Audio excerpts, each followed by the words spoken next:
Talized, numero 1 sa balita, komentaryo, drama at serbisyo publiko. Bombo Radio Philippines. Bombo Radio Philippines. Unmatched, number 1 and most trusted source of news and information. Paradyo Bombo. Oras sa Bombo Radio Iloilo, Philippine Standard Time, 50 minutos na nakalikad sa takna siningala sa 11. Welcome sa pagpangalagad sa Bombo Anay sa Udto diri sa FM Bombo Radio Iloilo, ang flagship stations on the number 1 and most trusted radio network kinakantri ang Bombo Radio Philippines. Adlaw kita karon sa Lunes, Oktubre 13, tuiga 2025. Kagkaron sa aton sining Christmas countdown. Christmas is a time for sharing, giving gifts for everyone. One man Si Tentay, 3 días na lang, kagapaskwa na. Sa gihapon, ini mo alaga ni mo ang kurman, Bombo Cham, Blanco Hover. Sa madalaguan kag mga nagapaw na karon nga mga balita. Mayor Inday Raiza Trenya sa magabase sa kabaskugon sang Linog. Isa sa mga salandigan sa protokol kaangot sa sining pagkanselar sang klase kag trabaho. Sa dugang pang mga balita, Department of Education Regional Office temporaryo nga ginsuspend ang operation ng good matag ang ligwang inspeksyon kasunod sa Linog kagina sang kagahon.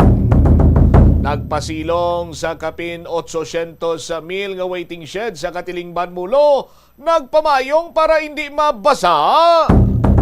May good news man na may suga na ining kontrobersyal karon niya nga waiting shed dira sa may barangay Katilingban Mulo nga nagabalor sa kapin na 800,000 pesos. Sa dugang pa nga mga balita kagay impormasyon, mga mangunguma dismayado sa gobyerno sang pungsod. Bangod sa pagnubo sa baklanay sang humay apisar nga mayara sang rice sa import banning. Samtang paghugpong sa mga mangunguma sa Panay kag Gimaras ginatudlo nga isa sa mga rason sa pagnubo sa presyo sang humay ang implementasyon sang Republic Act 11203 o kon ining Philippine Rice Tarification Law. Muni madalagwar mga balita issues kay impormasyon main sentro karon sa aton sining pagpangalagan sa gyapon diri sa palatuntunan na Bombo Hanay sa Udto. Sa mga dalaguan kag mga nagapahura naman sining mga balita diri man karon sa pagpalayag sang Bombo Radio Iloilo. Ang FIVOX diri Banwa, no? Nagpahayag nga ang fault line sa NCR nagtugas ang magnitude 7.1 nga linog. Ang fault line dito iya sa may Metro Manila, no? Pananglitan na maghulag ini ang 100 kilometer long fault system. Magatugas ang 7.1 na magnitude siniyang linog. Inpahig sa Philippine Institute of Volcanology and Seismology kon FIVOX ang nasambitan sining fault system ang nagaagi sa nagkalilain siniyang syudad kag probinsya Lakipandre original Lakipandre sa Bulacan, Quezon City, Marikina, Pasig, Makati, Taguig, Muntinlupa, Rizal, Cavite kag Laguna. Ang posible nga mabakabatsyag sang 7.1 siniyang linog. Ginapayag man sang FIVOX nga masobra 30,000 ka mga individual ang posible nga mangin casualty or masobra 1,200,000 ang posible sining mapilasan. Bangod or bilang panghanda sini Banwa, no, sa gilayon sini ang evacuation sa mga responde or mga residente kag mga rescue operations gintunga sang Metro Manila Development Authority o kun MMDA ang Metro Manila sa apat siniiya ka kwadrant. Ang north nga ginalakipan sa Caloocan, Valenzuela, Quezon City, San Juan, Mandaluyong, east sang Pasig, Marikina, west sang Manila, Malabon, Navotas kag Las Piñas, Subongman, Makati, Muntinlupa, Parañaque, Pateros, Taguig kag Pasay City naman sa south. Magabutang ang Metro Manila Development Authority sa Operation Center, no, sa mga staging areas nga mga serving evacuation camp para sa mga residente nga mga apektado. Ginalakipan na ang veterans sa Memorial Golf Course, University of the Philippines Diliman, LRT2 Santolan Depot, Marikina Boys Town, Red Cross Marikina, Ultra Pasig Intramuros Golf Course, kag Villamor Air Base Golf Course. Ginpayagman sa MMDA nga ang mga athletic fields, sport arenas, memorial parks, subong man mga simbahan kag gym ang ginpartiniser sa mga local government units sa good gamiton bilang evacuation center sa Metro Manila kag mga kaiping kaprobinsyahanan sa syudad or sa pungsod or sa lugar. Ang nagapanguna sini iyang ginailigan sa tubig sa Metro Manila ining ilog Pasig mga serbing alternatibong ruta para sa mga rescue kag relief personnel pananglitan nga maguba ang taytay sa pagkabilugan sinukon sa madako nga area sang tuga or malapnagon sini iyang pagpabatsyag sang tayog. Kunang Metro Manila dito banwa nagapreparar na sila sa ginatawag sining iyang the big one. Paano naman diri ang mga local government units sa syudad, subong man sa probinsya sa Iloilo. Pananglitan nga white naman ang pangayok pero mas labing maayo nga aton sini nga ginapreparahan ang nasambitan sining ginatawag nila iyang the big one. Kung madumduman pa sa aton sini nga mga kabombo matapos nga mayara sa pagtayog sa linog, humalin pa sa nakaligad sini nga mga sinimana, halos Luzon, Visayas, Mindanao ang nakabatsyag na sini, ang nahalita na sining pagtayog sa linod, serye sa pagtayog sa linog, kagina naman sa kagahon mga launa size, nagluntad man ang linog nga kung saan tinagtayog man diri sa bahin karon niya sa syudad kag probinsya man sa Iloilo. Pero ang naiguan ginto kag mabaskog sini ang pagpabatsyag sining pagtayog dito iya sa bahin karon sa Cebu. No? Sa aton sini makuturan nga kung makita ninyo tuman ka baskog banwaho, apisar madrudasig-dasig lang ini or madasig lang kag nagdula man dayon. Pero ang pagtayog sini banwa nga na-capture sa closer kit na television dito iya sa may Cebu, nagapakita man sa makakurulba sini nga pagtayog sa duta. Sa aton sini karon nga mga kabumbo, imbes kon tani sini nga muni karon ang ginatutukan sa aton sini nga mga opisyales, but may pipila pa diri banwa nga mas ginakainteresan sini nila ang pamulitika. Ikumparar nimo sa paghatag sa nagakigo sini nga pagtamod sa mga medios posible sa gudto nga malikawan naton ang mataas sini nga numero sa casualty pananglitan nga magluntad ang the big one. Nga ginapahayag diri karon sa FIVOX, 30,000 casualty ang hindi iya lango-lango ang ginaistoryahan naton kabuhi.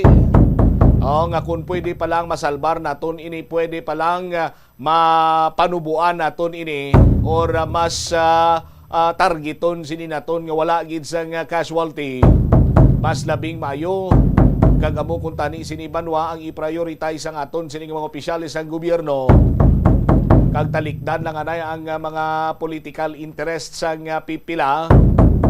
Now, sa aton sini makuturan kag pangitaan sa mga nagakaigo sini iya nga mga pamaagi, evacuation area, pagpainsyende sa mga pumuluyo, no, nga mga dapat sini nga himuon during, before, during, and after sa nga nasambitan sini karon nga pagtayog sa linog. Now, sa aton sini karon iya nga mga kabumbo, samtang pasiplatan man naton karon iya blabanwa ining mga health bags. Ano ning ginatawag sini nila nga tagsa-tagsa ka mga local government unit ang nagapagwa sang sining health kit or health bag nga magamit sa tagsa sini iya ka mayara sa kalamidad. Iban sini nga mga local government units ang ginapakita-kita kag ginaplastar na nila kung anong unod sa ila sini iya nga health bago.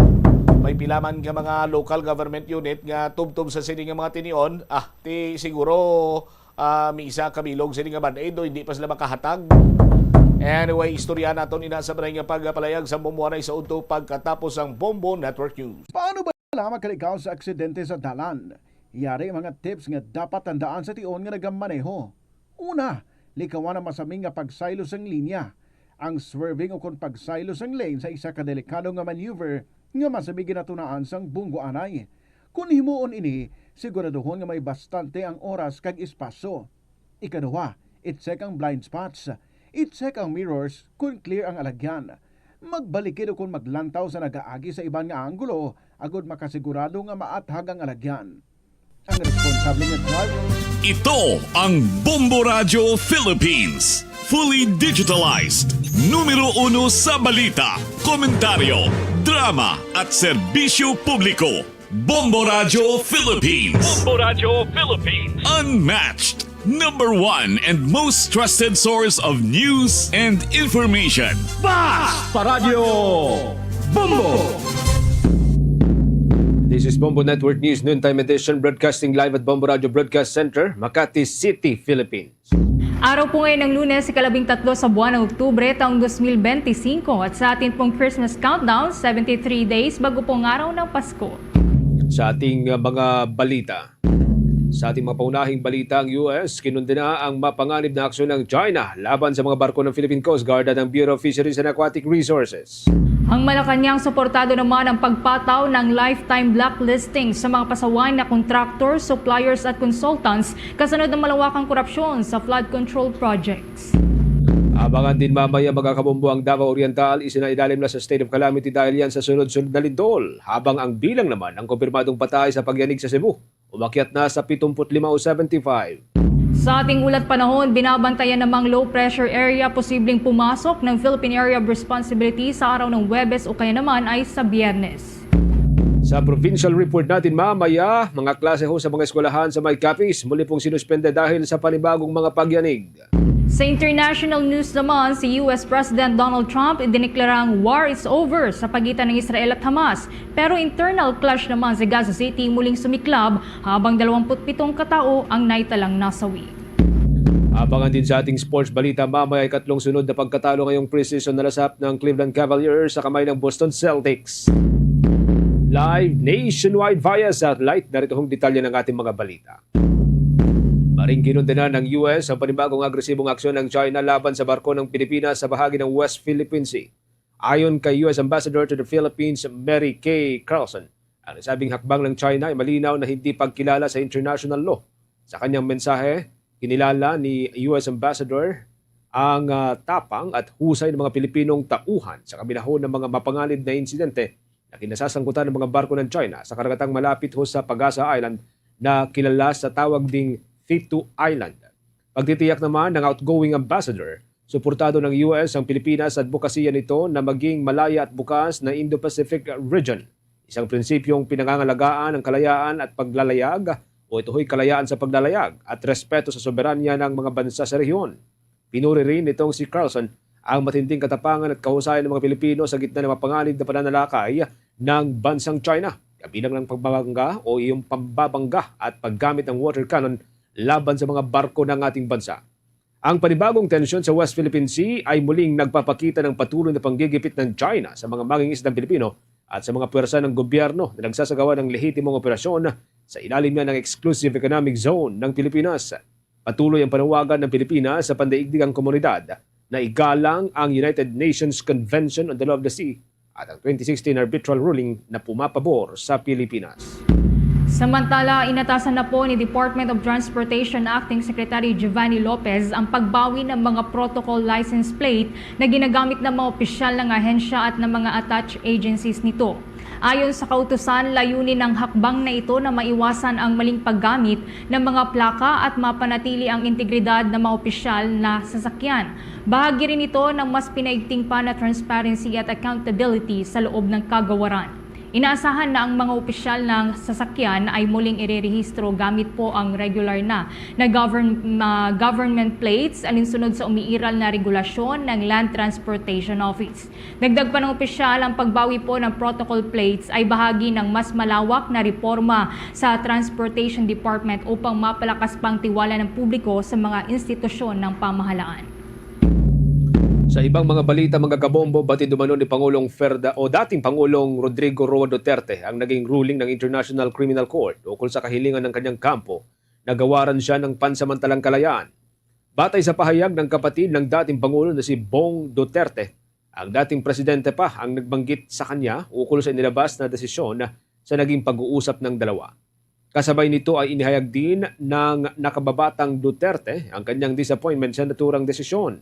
Anya, kailangang magpatuloy lamang ang paglalaan ng pressure para igiit at hilingin ang pansamantalang paglaya ng dating Pangulo kasama na ang pagprotekta sa kanyang karapatang pantao. Nitong nakalipas na linggo, nang inilabas ng International Criminal Court Pre-Trial Chamber 1 ang desisyon ukol sa kahilingan ng dating Pangulo kung saan iginiit ng International Court na malaki ang posibilidad na magiging banta siya sa mga testigo laban sa kanya kung sakaling makakalabas siya sa kulungan.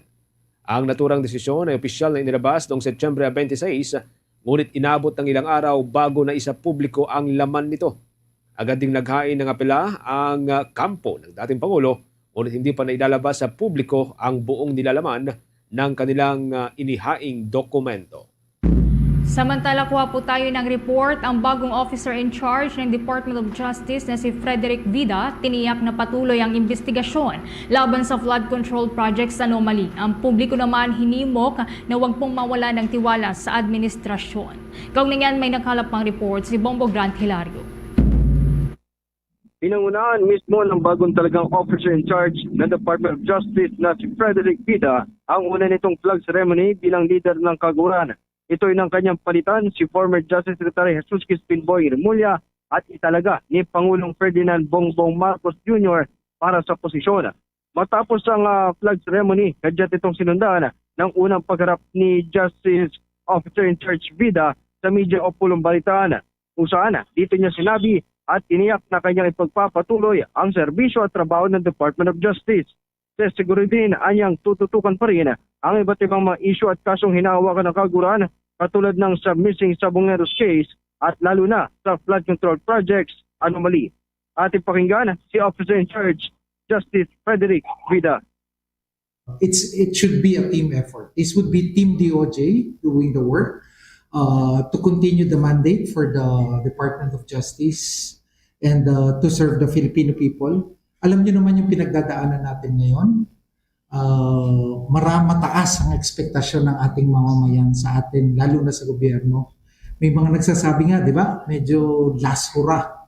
Di ba? Kailangan magpakitang gilas. Sa nagpapatuloy na investigasyon ng kaguran ukol sa flood control projects anomaly, pangako niyang hindi ito may sasantabi bagkus ay bibigyan ng atensyon. Habang panawagan naman ni Officer in Charge ng Department of Justice na si Vida sa publiko na magtira kahit kapirasong tiwala pa sa pamahalaan sa kabila ng mga issue ng korupsyon. Kanyang sinabi, naggagawin ang lahat ng makakaya, mapanagot lamang ang mga sangkot at asang makapagsasampa na ng kaso sa lalong madaling panahon. Ating muling balikan ang tinig ni Department of Justice Officer in Charge, Frederick Vida. Kaya dapat po tulong-tulong tayo na hindi po tayo mabasa ng ating mga gustong mapanagot dito sa usaping to. Kaya po, umasa po kayo. Magtira pa kayo ng kahit po kapiraso pang tiwala. Tiwala sa mga puso nyo, mga minamahal kong kababayan, na ginagampanan po ng administrasyong ito sa ilalim po ng pangunguna ng ating minamahal na Pangulo. Ang tagubilin po ay kung saan pupunta ang ebidensya. At isasalang po natin at pananagutin ang dapat managot. Kaya naman may isa pang ulit niya sinabi na titiyakin bilang officer in charge ng Department of Justice na magagampanan nito ng maayos ang trabaho. Ito'y kahit aminado siyang mabigat ang responsibilidad na harapin, kaya't pangako pa'y susundin ito na tama ang rule of law. At balikan si Department of Justice Officer in Charge, Frederick Vida. Diba? Napakabigat ho nung inaatang. Pero tandaan po natin, minsan lang po tayo hahakbang dito. Kaya po kami sa Department of Justice, ang matitiyak ko po sa inyo, hanggat ako po ay naririto, kasama po ang mga kasama ko sa Department of Justice, ang gagawin po natin ay tama. Yung pwede nating, diba? At sa dulo po nito, everything for the glory of God. everything for the love of country and the pride of our families. Nag-uulat ng live. Ito si Bombo Grant Hilario and this is Bombo Radio Philippines, the number one and most trusted source of news and information. Basta Radio. Bombo. Samantala sa iba pang mga balita, isinailalim na sa state of calamity ang buong lalawigan ng Davao Oriental matapos ang serye ng mga malalakas na lindol at nagpapatuloy pong aftershock na nagdulot ng matinding pinsala sa infrastruktura at kabuhayan ng mga residente. Kinumpirma ni Director Ednar Dayang Hirang, ang Regional Director ng Office of Civil Defense Region 11, kasabay ng pahayag na patuloy pa rin ang monitoring sa mga apektadong lugar. Bukod sa lalawigan, nagdeklara na rin ng state of calamity ang mga bayan ng Caraga, Manay, Tarragona at Baganga dahil yan sa lawak ng pinsala. Ayon sa ulat, ilang gusali at pasilidad ang hindi nanaligtas o hindi nahuligtas gamitin matapos ang pagyanig, habang nanatiling alerto naman ang mga lokal na otoridad sa posibilidad ng karagdagan pang mga aftershock. Sa gitna ng Chamber Months, nanawagan naman ang Office of Civil Defense sa publiko na maging mapagmatsyag, sumunod sa mga abiso ng otoridad at makiisa sa mga hakbang ng pamahalaan upang mapabilis ang rehabilitasyon sa lahat ng mga apektadong lugar. Samantala, sa kaugnay pa rin pong mga development, umakyat na sa 75 o 75 yung mga kumpirmadong bilang ng nasawi sa tumamang malakas na magnitude 6.9 na lindol. Yan naman po sa bahagi ng Cebu Province. Ayon kay Office of Civil Defense Deputy Administrator, Assistant Secretary Bernardo Alejandro IV, susuriin din ng ahensya kung may mga napaulat na binawian ng buhay mula sa magnitude 6.0 na aftershock. Kaninang alauna ho na madaling araw. Abot naman sa 600 ang naitalang sugatan. Sa kasalukuyan, ayon sa naturang opisyal, pumapalo na sa halos 11,000 aftershock ang naitala mula sa magnitude 6.9 na lindol sa may Bugos City. Base sa pinakahuling datos ng National Disaster Risk Reduction and Management Council, mahigit 3,500 na individual, o yan po'y mahigit na 800 na pamilya, ang nanatili pa rin sa evacuation center, habang ang ilan naman ay nanunuluyan pansamantala sa ibang lugar. Kasalukuyan pa rin nakasailalim sa state of calamity ang buong lalawigan ng Cebu. Samantala, ipinaliwanag naman po ng Philippine Institute of Volcanology and Seismology o PHIVOLCS nang tumamang malakas na lindol ngayong Lunes ay aftershock po ng magnitude 6.9 na lindol na tumama noong Setyembre at 30 na kumitil ng 75 katao na.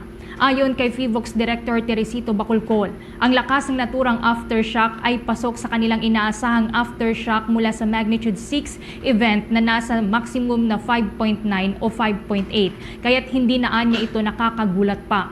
Kung matatandaan, inisyal ngang iniulat ng PHIVOLCS na magnitude 6.0 ang tumamang panibagong lindol sa Bugos City, Cebu kaninang madaling araw. Subalit ibinaba po ito kalaunan sa magnitude 5.8. Naramdaman naman po ang malakas na intensity 5 sa Bugos City, Daan Bantayan, Midilen, San Remigio, Tabugon at Tabuelan sa may Cebu, Villaba sa Leyte at Escalante City sa Negros Occidental. Sa iba pang mga balita, ipinagutos na ho ng Department of Interior and Local Government sa lahat ng mga lokal na pamahalaan sa probinsya ng Cebu at maging sa bahagi ng Mindanao na magsagawa ng agarang inspeksyon sa mga istruktura kasunod dyan ng mga tumamang serye ng malalakas na lindol. Sa abisong inisyu ng ahensya, ngayon pong araw ng Lunes, pinapatutukan nito sa mga lokal na pamahalaan ng Rapid Safety Assessment sa pangunguna ng building officials, municipal at city engineers at iba pang technical personnel sa mga gusali, bahay at kritikal na infrastruktura, lalo na sa mga lugar na matinding naapektuhan at nakitaan ho ng mga bitak, pinsala o sinyales ng pagguho. Umapila rin ang ahensya sa mga lokal na pamahalaan na makipag-ugnayan sa Department of Public Works and Highways, Local Disaster Risk Reduction and Management Office at mga barangay officials sa pagsasagawa ng joint inspection at pagbabahagi ng findings. Para sa mga gusaling idineklarang hindi ligtas, inirekomenda ng Department of Interior and Local Government ang agarang aksyon, kabilang dito ang paglikas sa mga residente at paglipat sa kanila sa pansamantalang mga shelter o matitirahan. Hinimok din ng mga ito na makipag-ugnayan sa Municipal Social Welfare and Development para matulungan ang mga apektadong pamilya. Pinalahanan din ang mga lokal na pamahalaan na paspasan ang pag-i-issue ng mga permit na kakailanganin para sa pagkukumpuni at pagtatayo ng mga napinsalang bahay.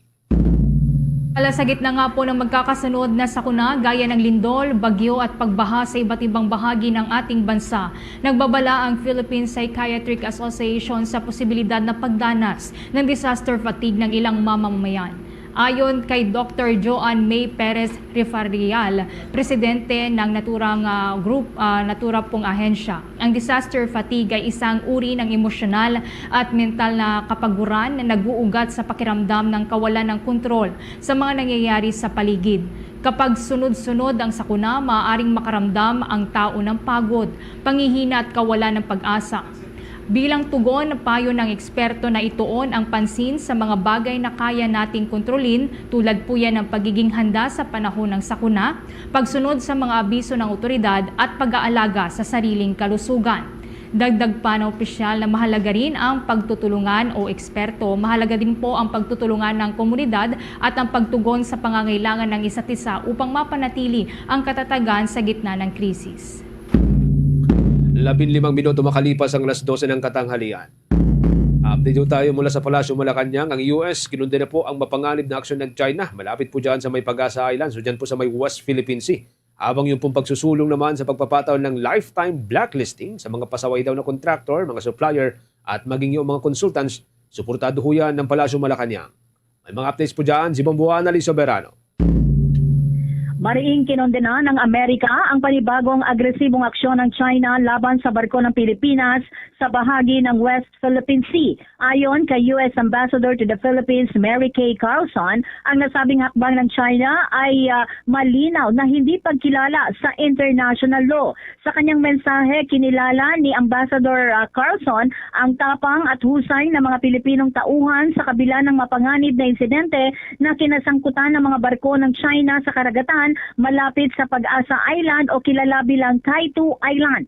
Pagtiyak ni Carlson na suportado ng Amerika, Pilipinas sa advokasya nitong maging malaya at bukas na Indo-Pacific at isang prinsipyong pinangangalagaan ang kalayaan sa paglalayag at respeto sa soberenya ng mga bansa sa rehiyon. Pinuri ni Carlson ang matinding katapangan at kahusayan ng mga Pilipino sa gitna ng mapanganib na pananalakay ng China, kabilang ang pambabangga at paggamit ng water cannon laban sa mga barko ng Pilipinas. Ang panibagong tensyon sa West Philippine Sea ay muling nagpapakita ng patuloy na paggigipit ng China sa mga mangingisdang Pilipino at sa mga puwersa ng gobyerno na nagsasagawa ng lehitimong operasyon sa loob ng Exclusive Economic Zone ng Pilipinas. Patuloy ang panawagan ng Pilipinas sa pandaigdigang komunidad.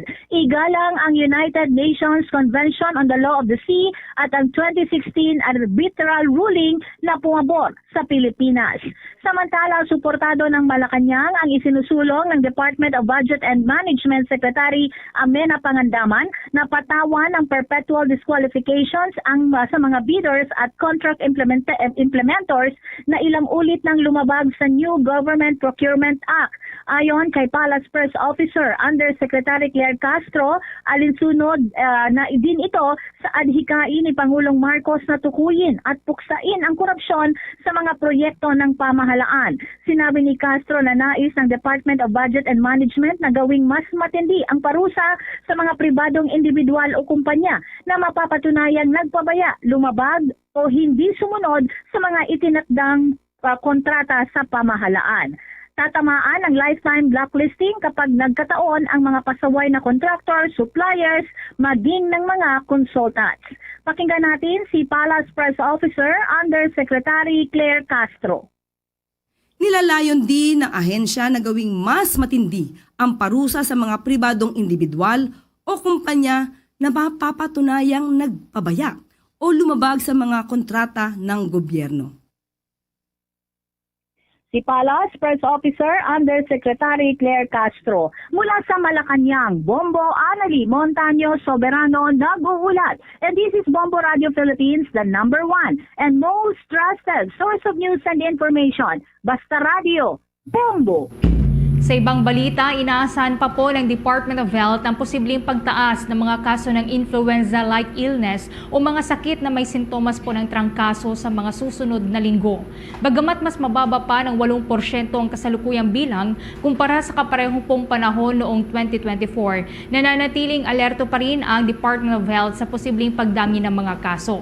Ayon kay Health Spokesperson Assistant Secretary Albert Domingo, mahalaga ang mga ipinapatupad na health break sa mga paaralan upang mapigilan ang pagkalat ng sakit, lalo na sa mga kabataan. Ang pahingaan niya mula sa klase ay nakakatulong upang hindi na kumalat pa ang impeksyon sa mga estudyante na karaniwang may mga aktibidad na lantad sa hawaan. Dagdag pa ng opisyal na mainam na magsuot po ng face mask sa mga may sakit upang hindi makahawa at dapat din na ugaliin ang palagiang paghuhugas ng kamay at pag-inom ng sapat na tubig upang mapanatili ang kalusugan. Hinimok din Assistant Secretary Domingo ang publiko na samantalahin ang mga libre po na flu vaccine na ibinibigay ng pamahalaan. Anya malaking tulong po ito upang mapababa ang tsansa ng pagkakaroon ng malubhang komplikasyon mula sa trangkaso. Patuloy din po ang paalala ng Department of Health sa publiko na maging maingat lalo na po ngayon na panahon na ng bare months kung kailan mas mataas ang tsansa ng pagkalat ng ganito pong mga respiratory illness. Meron ho tayong 20 minuto makalipas ang alas 12 ng katanghalian. Nanindigan si dating Senator Antonio Trillanes IV ng pagkakatanggal nitong si Baguio City Mayor Benjamin Magalong sa Independent Commission for Infrastructure ay justified o makatwiran. Naniniwala kasi ang senador na si Magalong ay isang supporter ni dating Pangulong Rodrigo Duterte. Inalimbawa ni Trillanes ang nangyari noong panahon ng pangangampanya para sa 2022 presidential elections, kung saan nabanggit umano sa kanya ng alkalde ang mga maanumalyang rock netting projects. Kwento ni Trillanes, alam na ni Magalong ang tungkol sa anomalya sa mga rock netting noong mga panahong iyon, kung saan 10% lamang ang unang kabuang pundo ang ginagamit sa pagtatayo ng mga ito, habang ibinubulsa na umano ng mga contractor at ng government officials ang 70% ng pondo. Tanong ng dating senador, bakit kayo lamang nagsasalita ang alkalde gayong alam na niyang nangyayari ito noong panahon ng nakalipas na administrasyon? Tinukoy din ni Trillanes ang pagtungo ni na Magalong at Department of Public Works and Highway Secretary Vince Dizon sa Davao Region upang magsagawa ng inspection sa ilang public infrastructure project sa naturang rehiyon. Sa halipaan niya na magtungo mismo mga ito sa Davao City, kung saan maraming umanong palpak na flood control sa ilalim ni Representative Paulo Duterte, ay tumuloy lang sila sa may Davao Occidental.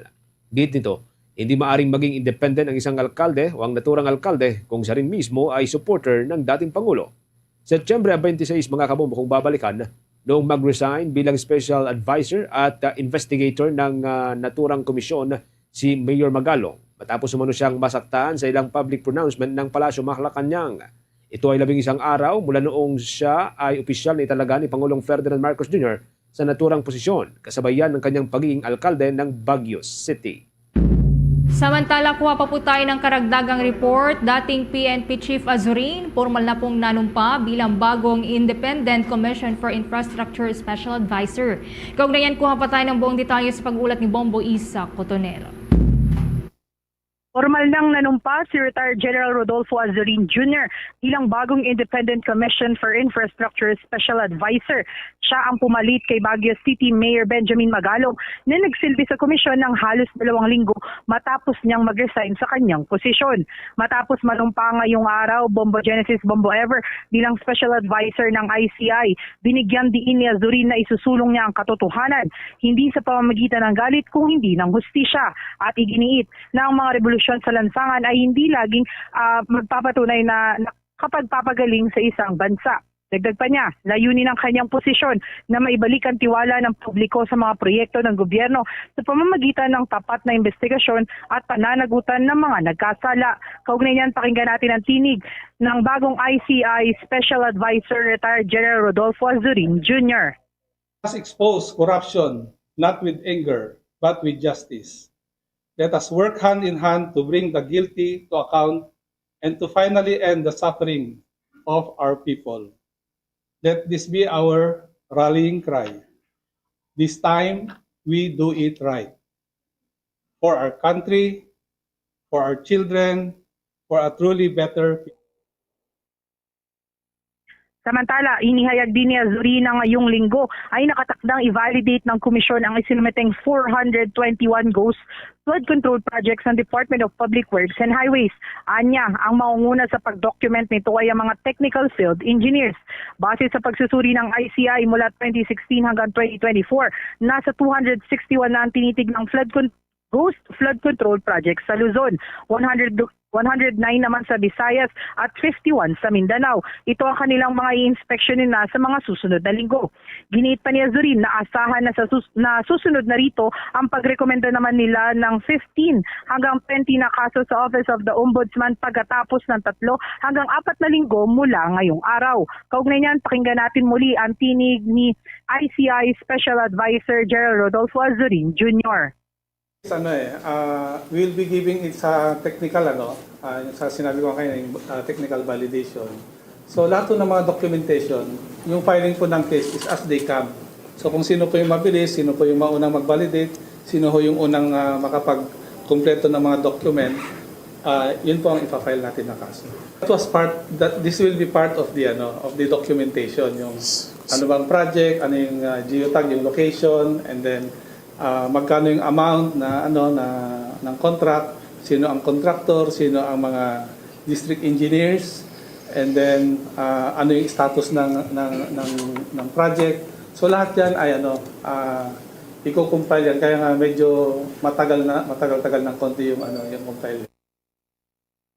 Mula sa lungsod ng Taguig, ito si Bombo Isa Cotaner and yes, Bombo Genesis. Buti kung nagpa-unlak naman ng interview si General Azurin kasi kilala ang ICI bilang hindi gaanong nagbibigay ng impormasyon other than kay spokes. Actually, Bombo Genesis, after niyang manumpa kanina ay pagkatapos ng kanyang paunang speech bilang ICI Special Advisor, sumunod na dito yung press conference ni General Azurin, kasama niya si Attorney Brian Hosaka para nga magkaroon na rin talaga ng briefing itong ICI pagdating doon sa mga progress na nagagawa na ng komisyon. Kasi halos mag-iisang buwan na rito yung komisyon, at talaga naman nakikita na rin natin yung pagbuo nila ng sistema ng ICI. Sa ngayon nga, Bombo Genesis, actually, talagang katulad nung ipinakita ko sa video ngayon, yung building kung saan ang ICI ay naglagay na rin talaga sila ng parang pangalan dito nung mismong komisyon, parang formal na dito na talaga ang tanggapan ng ICI. At yun yung kanilang ibinahagi sa kanilang press conference na unti-unti ay nagkakaroon na sila ng sistema at asahan nga sa mga susunod na linggo ay magfa-file muli o magre-rekomenda o magre-refer sila muli sa Office of the Ombudsman ng mga kaso mula dito sa mga hearing na nangyayari sa tanggapan ng ICI, Bombo Genesis. Sana naman pakinggan na nila yung hiling ng publiko na magkaroon ng bukas na pagsisiyasat dito. Bombo Ever, with your questions? Bombo Isa, nagkaroon ba o naibahagi ba sa'yo ni General Azurin kung nagkaroon sila ng communication dun sa pinalitan nga niya na si Baguio City Mayor Magalong doon sa mga impormasyon na nauna niya nang nakalap hinggil dito sa flood control project anomaly? Actually, Bombo Ever, bago itong linggo na to, last week, yung buong linggo na yon kahit hindi pa nanunumpa si General Azurin, dahil nga itong panunumpa ay for the formality ng kanyang pagiging special advisor, last week pa lang ay kumikilos na at nangangalap na rin talaga ng impormasyon to si General Azurin. Actually, una niyang pinuntahan talaga ay yung meeting niya, closed door meeting niya with DPWH Secretary Vince Dizon, as well as doon nga kay dating ICI Special Advisor Mayor Benjamin Magalong. So doon sa meeting na yon, doon ay binahagi kay General Azurin kung ano yung mga nasimulan na at ang mga susunod pang mangyayari. Kapag tinatanong natin sila kung may specific bang sinabi na lugar na imbestigahan, may specific bang lugar na sinabi si Mayor Magalong, if pwede silang imbestigahan, ganon, o yung focus ba. Sabi naman ni General Azurin ay wala naman itong nasabi sa kanya at sinabi lang sa kanya na magtuloy-tuloy nga yung kanilang investigasyon. So yun din yung gagawin ngayon sa unang linggo ni General Azurin bilang nanumpa na nga siya bilang ICI Special Advisor dito. Titignan na nila ngayon yung ipinasa ng DPWH sa ICI, Bombo Ever. Okay. Maraming salamat, Bombo Isa. mula sa lungsod ng Taguig. Ito si Bombo Isa Cotoner and this is Bombo Radio Philippines, the number one and most trusted source of news and information. Basta Radio, Bombo. Bombo Weather Update. Sa ating weather update mga kabombo, meron pong posibilidad na pumasok sa Philippine Area of Responsibility ang binabantayang low pressure area. Ito ho'y posible sa araw ng Huwebes o kung hindi man sa araw ng Biyernes, Oktubre 17. Batay po ito sa State Weather Bureau. Sa monitoring ng naturang ahensya ngayon pong Lunes, kanina ho alas 8 ho ng umaga ay namataan ang namumuong sama ng panahon sa layong 2,295 kilometers. Yan po'y silangan ng Southern Mindanao. Ayon pa rin po sa ahensya, may katamtamang tsansa na mabuo bilang tropical depression ang naturang low pressure area. Yan po'y sa loob ng 24 oras. Wala namang nakikitang gaanong epekto ang naturang weather system sa ating bansa sa loob po ng 4 na araw. Samantala, magdadala naman ng mga pagulan ang easterlies o ito hong hanging nagmumula sa Pacific Ocean sa silangang bahagi ng Luzon at dyan sa may bahagi ng Visayas. Habang inasahang magiging maliwalas naman ang panahon na may posibilidad ng rain shower at mga thunderstorm dito sa Metro Manila at nalabing bahagi pa ng ating bansa.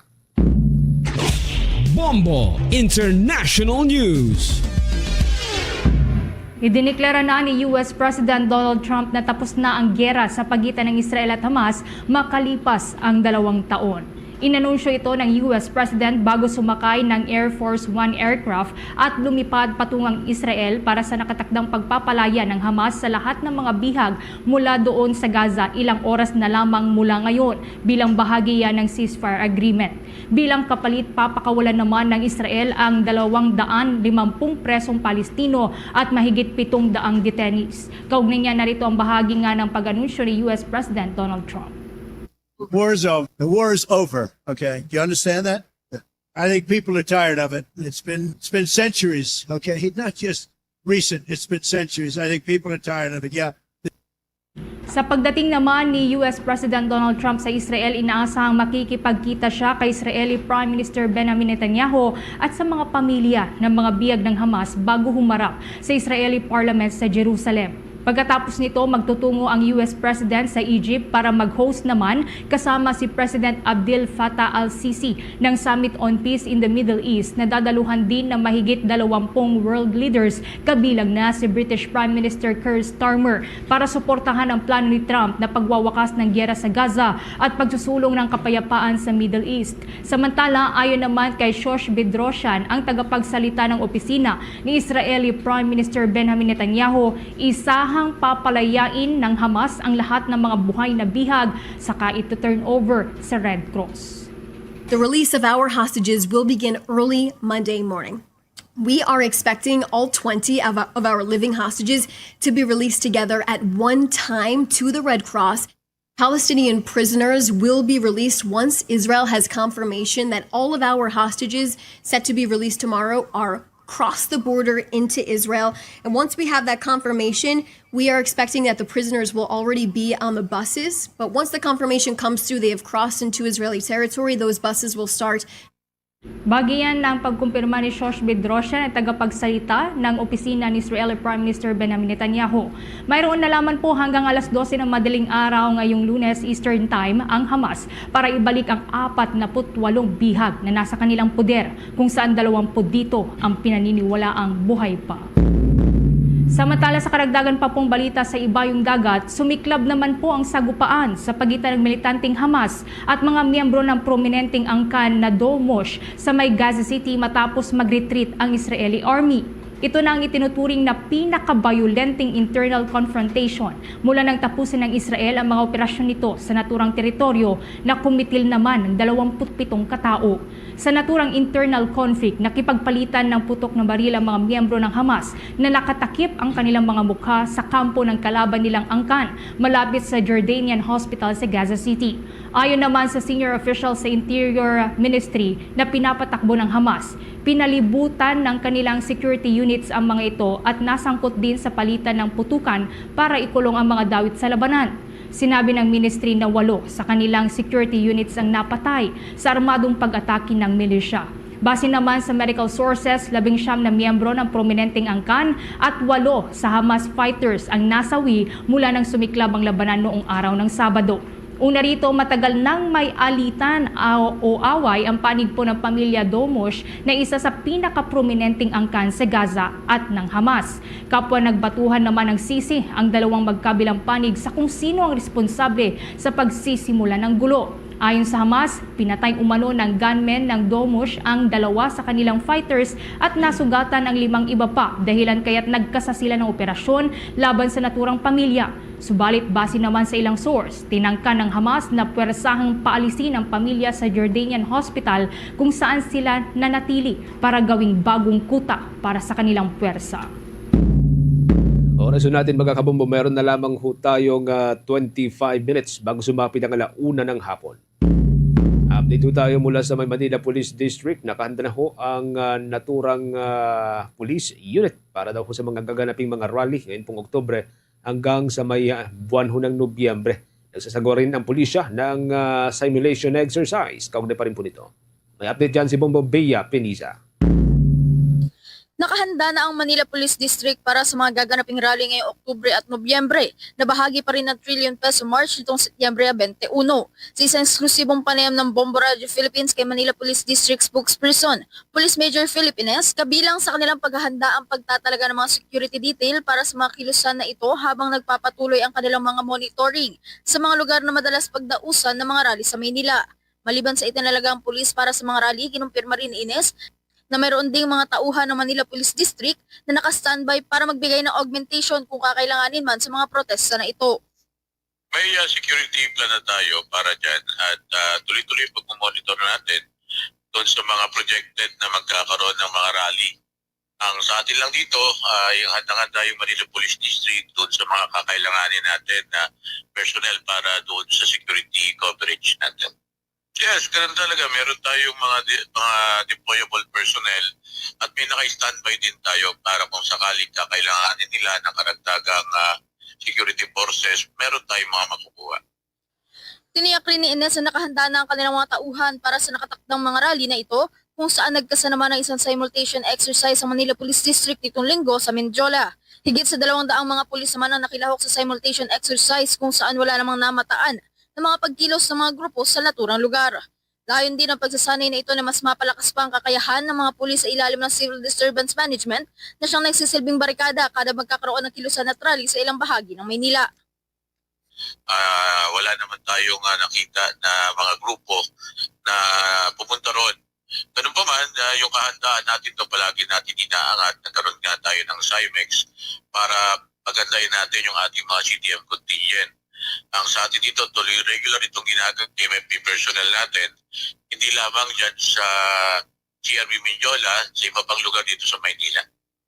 Samantala, hinikayat naman Ines sa mga grupong nagbabalak magsagawa ng malawakang kilos protesta sa Maynila na mas mainam kung magkaroon sila ng mga permit upang maging otorisado ang kanilang mga isasagawang pagkilos. Sa ngayon, wala pa namang natatanggap ng mga permit mula sa mga progresibong grupo ang kanilang tanggapan habang tiniyak naman Ines na pananatilihin nilang permissive ang batas hinggil sa pagpapahayag ng kanilang mga saloobin basta't matiyak na magiging maayos at mapayapa ang mga ikakasa nilang programa. Yes, we encourage yung mga organizer na kumuha sila ng permit para maging maayos at makausap natin ano yung mga plano nila. Sa atin naman dito, naging permissive naman ang batas natin. Kahit minsan wala silang permit, napapayagan natin sila basta maging organisado, kalmado at payapa lang yung kanilang ginagawa. Pero patuloy natin pinapakiusap na ang karapatan at kalayaan laging may kaakibat na responsibilidad. Dito sa Quezon City, para sa Bombo Network News, ito si Bombo Bea Peniza. And this is Bombo Radio Philippines, the #1 and most trusted source of news and information. Basta Radio, Bombo!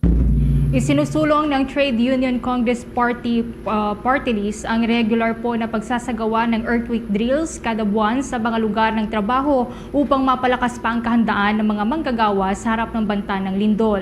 Sa rekomendasyon inilabas ng grupo ay hinikayat ang mga kumpanya na gawing bahagi ng kanilang workplace safety protocols sa buwan ng earthquake drill. Ayon sa grupo, mahalagang mahasa ang mga empleyado sa tamang pagresponde sa oras po yan ng sakuna upang maiwasan maiwasan ng mas matindi pang pinsala at mapanatili ang kaligtasan ng lahat. Bunsod ito ng sunod-sunod na rin po na pagyanig sa iba't ibang parte ng ating bansa, kabilang na ang mga lindol dyan sa Davao at Cebu na nagdulot naman ng pinsala sa infrastruktura at takot sa publiko. Dagdag pa ng grupo, ang ganitong hakbang ay hindi lamang po para sa proteksyon ng mga manggagawa, kundi para na rin po sa pagpapatibay ng disaster preparedness sa sektor ng negosyo. Nananawagan din ang grupo sa mga employer na maging proaktibo sa pagbuo ng ligtas at handang kapaligiran sa trabaho. Samantala, kampante rin si Project NOAA Director Dr. Mahar Lagmay na kaya pang mabawasan ang pinsalang dulot ng mga lindol na nangyayari sa Pilipinas. Sa kabila po ng kawalan ng mga instrumentong makapagsasabi kung kailan mangyayari ang mga ito. Ayon sa batikang geologist, malaking bahagi ng danyos na iniiwan ho ng mga lindol ay nakadepende sa kahandaan ng bawat isa at ang pagsunod sa safety standards. Paliwanag nito, hindi na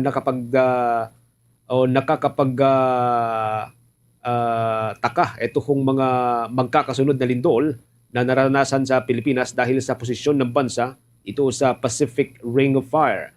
Dahil dito, dapatan niyang prioridad ng bawat Pilipino at ng pamahalaan na sundin ang building code sa pagtatayo ng mga gusali o pagtatayo ng mga bahay. Hindi rin na niya hayaan ng bansa na pawang mga substandard lamang na struktura ang itinatayo upang hindi ito magdulot ng labis na pinsala sa ari-arian at maging sa buhay kung nagkaroon man ng malalakas na pagyanig. Mahalaga rin niyang sundin at seryosuhin ng publiko ang mga earthquake awareness at mga earthquake drill na ginagawa ng gobyerno upang maiwasan ang labis na casualties tuwing may lindol. Ayon kay Dr. Lagmay, bagaman hindi maiwasang mangyari ang lindol, maiwasan ang labis na pinsala sa pagtutulungan ng publiko at ng pamahalaan. Balak naman po na mas palakasin pa ng National Disaster Risk Reduction and Management Council ang pagsasagawa ng mga information, education and communication campaigns bunsod po yan na magkakasunod na pagtama ng mga kalamidad at lindol sa bansa. Ayon kay Office of the Civil Defense Assistant Secretary Bernardo Rafaelito Alejandro IV, mahalagang bigyang pansin ang paglulunsad ng mga mas pinaigting pa na earthquake protocols para maturuan ang mga mamamayan sa kung ano ang dapat na gawin bago, habang at matapos ang lindol. Nakikita kasi anya na pangunahin pong dilubyo ng ahensya sa ngayon ay ang pagpapakalat ng mga tamang impormasyon sa publiko at pagpapalawak ng kaalaman ng mga residente sa tamang preparasyon bago tumama ang lindol. Samantala, ito naman anya ay bilang pagtugon sa ibinigay na direktiba ni Department of National Defense Secretary Gilberto Chodoro na dapat iangkop sa bawat komunidad ang pagpapatupad ng mga protocol. Sa kaugnay pa rin po mga development, nagkasaan ng isang humanitarian operations ang Philippine Air Force para magpabot ng tulong at assistance sa mga apektadong residente diyan pa rin sa probinsya ng Davao Oriental. Kasunod pa rin po ito nung magkahiwalay na dalawang pagyanig. Sa ilalim po ng kanilang Tactical Operations Wing Central, nakapaghatid ng tulong ang Air Force bilang pagtugon sa mga pangangailangan. Ito'y batay na rin sa koordinasyon ng Air Force sa Philippine Red Cross, kaya nakapagdala ho ng kabuang 151 ng mga family tents at maraming mga water container. Kasama rin po dito ang daang mga kitchen sets at nakapagpadala rin ng mga mosquito nets at maging mga plastic mats. Ang relief items ay isinakay lulan po sa C-130 at NC-2121 na mga cargo planes nitong araw ho ng linggo. Maliban naman sa operasyon na ito sa Davao, ay nauna nang nagpadala ng tulong ang Air Force sa Cebu na una hong napinsala ng lindol. Samantala, nagsimula na nga pong tumaas ang farm gate price ng palay matapos ang labis na pagbaba nito mga nakalipas na linggo, ayon sa grupong Samahang Industriya ng Agrikultura o SINAG. Kung maalala, mas mababa pa sa 10 piso ang farm gate price ng palay nitong mga nakalipas na linggo, daan para labis na malugi ang mga magsasaka. Gayunpaman, unti-unti na umanong tumaas ang presyo kung saan ilang traders na ang naglalatag ng 18 pesos hanggang sa 19 pesos kada kilo na presyohan para sa dry o tuyong palay. Ilan dito ay nairehistro sa Central Luzon na isa sa mga rehiyong may malaking produksyon ng palay. Sa kabila nito, sinabi naman po ni SINAG President Rosendo So na nananatiling lugi pa rin ang mga magsasaka. Katwiran nito, dapat ay aabot sa 17 pesos ang kada kilong farm gate price upang magkaroon ng kita ang mga magsasaka. Ang presyong inilalatag ng mga trader anya ay malayong malayo sa price scheme na ginagamit ng National Food Authority o NFA kung saan ang farm gate ay 17 pesos kada kilo, habang ang tuyo po na palay ay binibili sa 23 pesos kada kilo. Dahil dito, inirekomenda ng grupo ng mga magsasaka na itaas ng gobyerno ang taripa na ipinapataw sa mga imported na bigas sa 35% mula sa kasalukuyang 15%. Kung mangyayari ito ay posible anyang aangat pa ang farm gate ng palay ng hanggang 17 pesos kada kilo dahil mapipilitan muli ang mga trader na bumili sa mga lokal na magsasaka. Una na nga pong ipinatupad ng Administrasyong Marcos ang moratorium sa imported rice para protektahan ang mga magpapalay mula sa labis na pagkalugi. Meron na lamang po tayong 19 minutes bago po sumapit ang alauna ng hapon. Sa ilan pang mga development, kinilala ni Philippine National Police Acting Chief Police Lieutenant General Jose Melencio Nartates Jr. ang naging pagtugon ng pulisya sa mga ikinasang kilos protesta kontra ho sa administrasyon itong weekend. Ayon kay General Nartates, tinapatan ng hindi bababa sa 2,000 pulis ang seguridad sa halos 5 lokasyon sa Kalakhang, Maynila na binubuo ng hindi naman bababa sa 200 mga rallyista.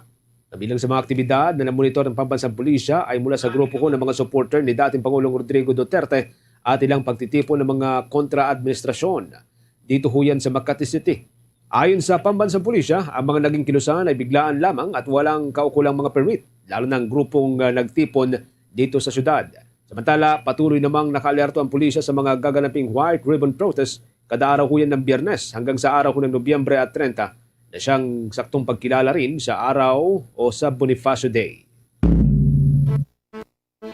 Bombo Radio Philippines, the #1 and most trusted source of news and information, proudly launches the country's biggest one-day bloodletting drive. Dugong Bombo, a little pain, a life to gain. This November 15th, Saturday, join us in 25 key locations nationwide as we come together to donate blood and save lives. In partnership with Bombo Radio Philippines Foundation Incorporated and the Philippine Red Cross. Last year, Bombo Radio Philippines helped replenish the nation's blood supply by collecting over 2.1 million cc of blood or 550 gallons or 10 drums of blood, helping countless Filipinos in need. This year, we are inviting sponsors, donors, and partners to join us in this life-saving mission. Visit or contact your nearest Bombo Radio or Star FM station or contact Bombo Radio Philippines Foundation Incorporated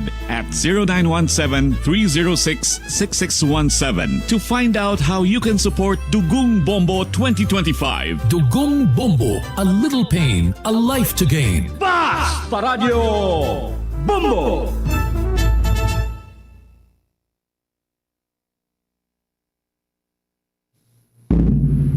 Mga kabomba ka-Star Nation, kaugnay nga po ng Dugong Bombo na nagsimula sa Iloilo ay naging pambansang advokasya na po ito ng Bombo Radyo.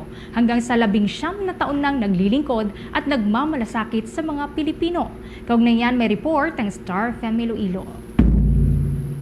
Umaabot na ng 19 na taon ang bloodletting project ng Bombo Radio Philippines na Dugong Bombo na tinaguriang pinakamalaking single-day bloodletting event sa Pilipinas. Ito'y nagsimula sa Iloilo na brainchild ni Dr. Helio M. Floretes Sr. Dito nagsimula ang tradisyong tumatak sa puso ng mga Pilipino, ang pagbibigay ng dugo bilang simbolo ng kabayanihan at malasakit sa kapwa. Ang proyektong Dugong Bombo ay nagsimula bilang simpleng blood donation activity na layuning makatulong sa mga pasyenteng nangangailangan ng dugo at sa paglipas ng panahon, lumago ito at naging pambansang advokasya na taon-taong isinasagawa sa iba't ibang lungsod at probinsya sa Pilipinas. Sa panayam ng Star FM Iloilo kay Dr. Gwendolyn Pang, Secretary General ng Philippine Red Cross, sinabi nito na personal nitong nasak nasaksihan ang dugong bombo nang pumunta ito sa Iloilo at lubos niyang ikinatuwa ang mga suporta sa mga programang pangkalusugan at serbisyong panlipunan sa pamamagitan ng dugong bombo, A Little Pain, A Life to Gain. Ang dugong bombo 2025 ay gaganapin sa November 15 na layong makalikom ng sapat na dugo para sa ating bansa. Nag-start yan sa Iloilo, yung first blood drive, no? Kaya natutuwa ako nung pumunta ako dun last year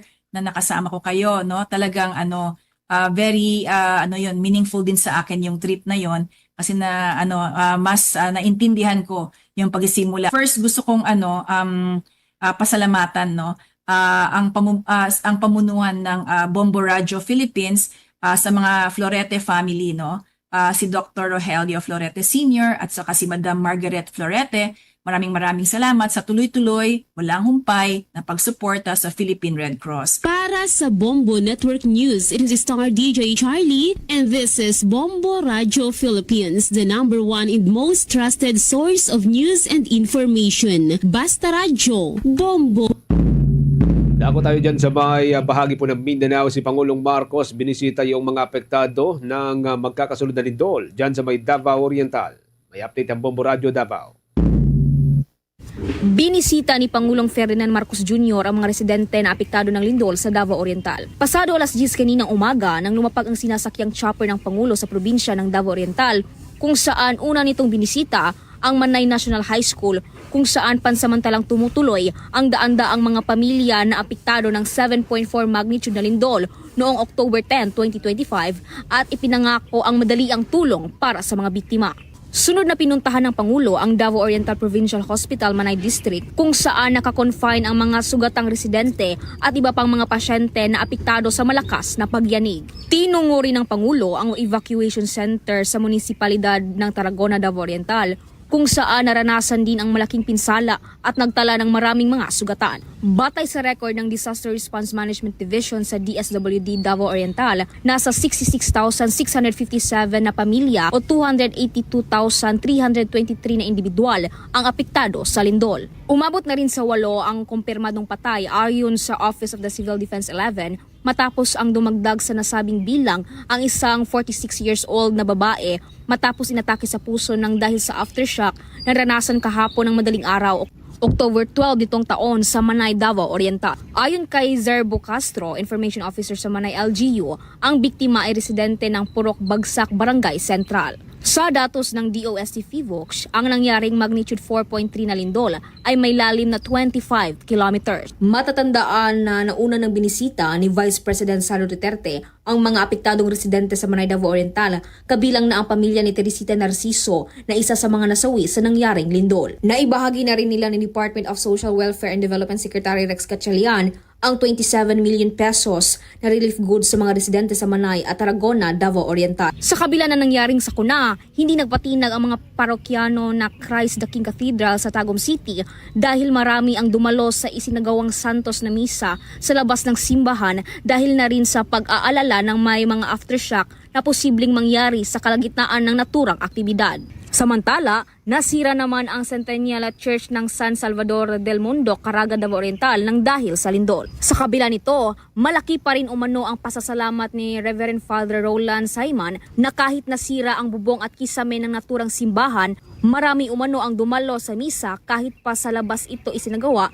base sa naging utos ni Diocese of Mati Bishop Abel Apigo. Ang nasabing simbahan ay itinayo noong 1984 at noong 2012, idineklara ito ng National Historical Commission of the Philippines bilang National Historic Site at National Historical Landmark. Samantala, nakatanggap ng pagtuligsa ang bagong itinayong Municipal Hall sa Caraga, Davao Oriental dahil nasira umano agad ito ng dahil sa lindol. Ayon sa mga residente, mas maiintindihan pa umano nila na nasira ang simbahan dahil na rin sa tagal ng panahon. Pero siniguro ni Mayor Ronnie Osnan na magpapatuloy umano ang kanilang serbisyo sa mga tao sa pamamagitan ng pagtayo ng mga tents at paggamit sa covered court bilang satellite offices.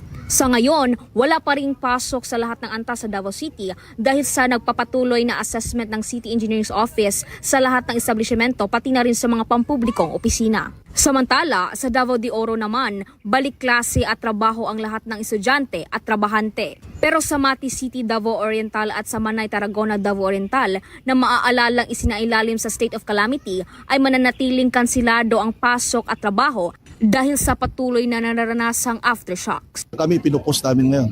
Sana kinukol namin sila mula pa kagabi, tinitest, kinukol ang ating mga mayors and they already started giving food packs and non-food items sa ating mga constituents kagabi pa. Pagdating kaagad, yung team na nila ang nabibigay. Kasi sila po nakakaalam kung aling barangay, aling portion ng kanilang munisipyo, nasaan ang mga tao. Kasi ang tao ngayon is hindi lang nasa evacuation centers. May mga displaced families na ayaw umalis sa kanilang bahay. Kaya yung mga tauhan na po natin ang pupunta sa kanilang bahay at i-deliver personally itong mga food packs natin. Mula dito sa Manay, Davao Oriental, ito si Bombo Biancaco and this is Bombo Radio Philippines, the #1 and most trusted source of news and information. Basta Radyo, Bombo! Balik ko tayo dyan sa may bahagi ng Visayas, mga kabombo, mga paaralan at universidad sa Capiz. Nagsuspendi ng klase dahil pa rin sa naranasang lindol. May mga development po dyan ng Bombo Radio Rojas. Ipinatupad ng Capiz State University at iba pang mga paaralan sa Capiz ang suspensyon ng klase kasunod ng nararamdamang lindol.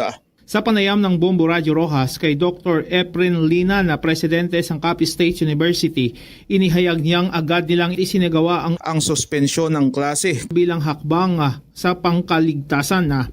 Ayon kay Dr. Lina na labis ang takot ng nararamdaman ng mga estudyante, bunsod ng pagyanig lalo na't sariwa pa sa alaala ng marami ang lindol na naranasan kamakailan lang. Sakop ang 8 campuses ng Capiz State University na matatagpuan sa mga sumusunod na lugar: Rojas City Main Campus, Dayao Campus, Pilar Campus, Pontevedra Campus, Sigma Campus, Dumaraw Campus, Tapas Campus, Mambusaw Campus. Patuloy namang minomonitor ng pamunuan ng Capiz State University ang sitwasyon sa bawat campuses at tiniyak na prioridad pa rin ang kaligtasan at kapakanan ng mga estudyante, guro at iba pang kawani. Nagkaroon po tayo ng decision na magkaroon po tayo ng, kasi nga po nakikita natin yung ating mga estudyante, faculty and staff na medyo restless pa sila or di mapakali dahil nga sa nangyaring earthquake din po nung nakaraang mga araw. Mula dito sa himpilan ng Bombo Radio Rojas para sa Bombo Network News, ito si Bombo Frances Binyas and this is Bombo Radio Philippines, the #1 and most trusted source of news and information. Basta Radio, Bombo! Bombo Entertainment News.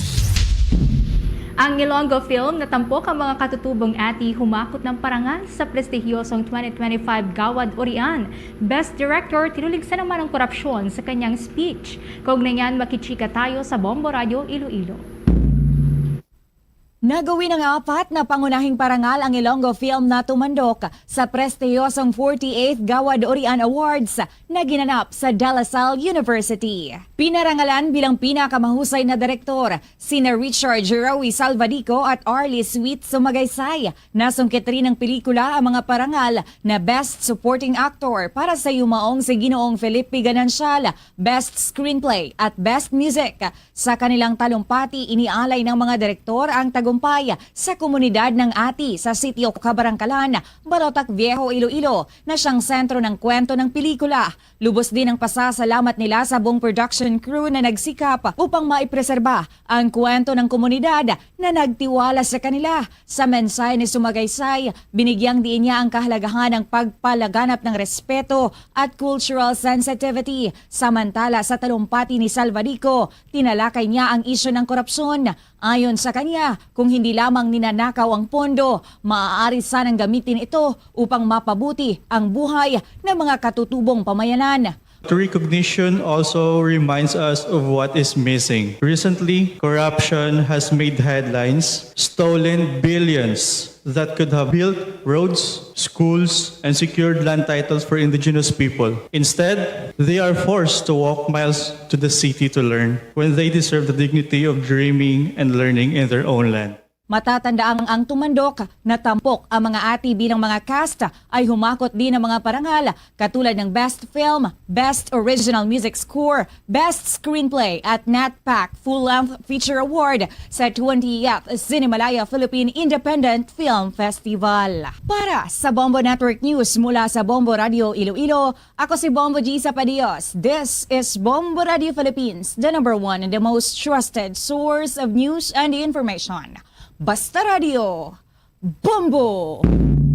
Tuloy-tuloy lamang po sa pagsubaybay sa ating 32 fully digitalized AM at mga FM station gamit po ng ating mga social media pages. Pagkatapos ng Bombo Network News, pwede po niyong balikan ang mga programa sa ating mga provincial station hindi po ninyo na-monitor o napakinggan o napanood sa mga nakalipas na oras o nakalipas na mga oraw. Diyan sa may bahagi po ng Mindanao area, mga kabombo, lalo ngayon at sunod-sunod pa rin po yung mga pagyanig at na naranasan po dyan sa iba't ibang bahagi ng Mindanao. Pwede po ninyong tutukan ng mga provincial station ho natin dyan para sa mga karagdagan, mga latest updates, kaugnay pa rin po nito at iba pang mga impormasyon. Sa bahagi ng Davao area, sa Davao Region, nariyan pong Bombo Radio Davao at ang Star FM Davao. Sa Cagayan de Oro Province at mga katabing probinsya, nariyan pong Bombo Radio Cagayan de Oro. Para ho sa mga Butuanon, nariyan pong Bombo Radio Butuan. Para ho sa mga taga-riyan sa may Sarangani Province at mga katabing probinsya, nariyan pong Bombo Radio General Santos. Para naman sa mga Hilig Island speaking, nariyan po ang Bombo Radio Coronadal. Diyan pa rin po sa may Mindanao area, maaari niyo pong tutukan ang Bombo Radio Malaybalay, Star FM Zamboanga, Star FM Dipolog at Star FM Cotabato. Mga kabombo Caster Nation, bago tayo magtapos, samahan niyo po kaming manalangin ng Orasyo Imperata for deliverance from calamities. Almighty Father, we raise our hearts to you in gratitude for the wonders of creation of which we are part, for your providence in sustaining us in our needs, and for your wisdom that guides the course of the universe. We acknowledge our sins against you and the rest of creation, nature. We have confused your command to subdue the earth. The environment is made to suffer our wrongdoing, and now we reap the harvest of our abuse and indifference. Global warming is upon us. Typhoons, floods, volcanic eruption, and other natural calamities occur in increasing number and intensity. We turn to you, our loving Father, and beg forgiveness for our sins. We ask that we, our loved ones, and our hard-earned possessions be spared from the threat of calamities, natural and man-made. We beseech you to inspire us all to grow into responsible stewards of your creation and generous neighbors to those in need. Amen. Christmas is a time for sharing, giving gifts for everyone. What matters now is this Christmas we share the love. Mga kabomba Caster Nation, sa atin pong Christmas countdown, 73 days bago pong araw ng Pasko. Christmas we share the love. Yan na po ang kalipunan ng ating balitaan para sa pangtanghaling edisyon ng Bombo Network News. Mula dito sa News Center Makati, this is Bombo Radio Philippines, the number one and most trusted source of news and information. Basta Radio. Bombo! For the most trusted source of news and information, visit our website at www.bomboradio.com. Follow us on Bombo Radio mobile app, Facebook, YouTube, TikTok, and X, formerly Twitter. Like, share, and stay connected. Anytime, anywhere. Oras sa Bombo Radio Iloilo, Philippine Standard Time. 1 minuto na nakaligad sa takna sining alauna. Balik na diri sa pagpangalagad sa Bombo Hanay sa udto sa DYFM Bombo Radio Iloilo. Standby sa kay Bombo Hana Andasa. Ang magnitude magaserbe karon iyang balasihan agod nga desisyon ang local government unit sa sining ginatawag nga pagkanselar sang trabaho kag subong sang klase. Ini sa piyak sang nabatyagan sini naton diri sa bahin sang syudad sang Iloilo nga linog hubalin sang nagligad sini nga mga sinimana tubtob kag gani isang agagin tayog pagkita mga lawna sa isang kagahon. Kag subong man sa aton sini nga mga kabombo dugang pagid nga mga impormasyon diri sa bahin sang syudad sang Iloilo. may kantanan sa sining Go Bagbla. Kay iban ang mga local government unit nagpakita sa ila sining Go-Bag. Ang Go-Bag amo ining nagasunod sa mga first aid kit kag iban pang kinahanglanon. May kantanan sa sining survival sa tion sang mga kalamidad. Ang syudad sa Iloilo may araman na sang Go-Bag ayhan. Mga balita nagikan sa Iloilo City Hall. Check naton si Bombo Hana anda sa Bombo Hana sa report. Please go ahead. Nagkatala na nga magapagawa sang protokolo kung pagsulundan si Mayor Isa Treñas sa pag-suspend sang klase kag trabaho sa Iloilo City Government sa tion sang Linog Bombochama.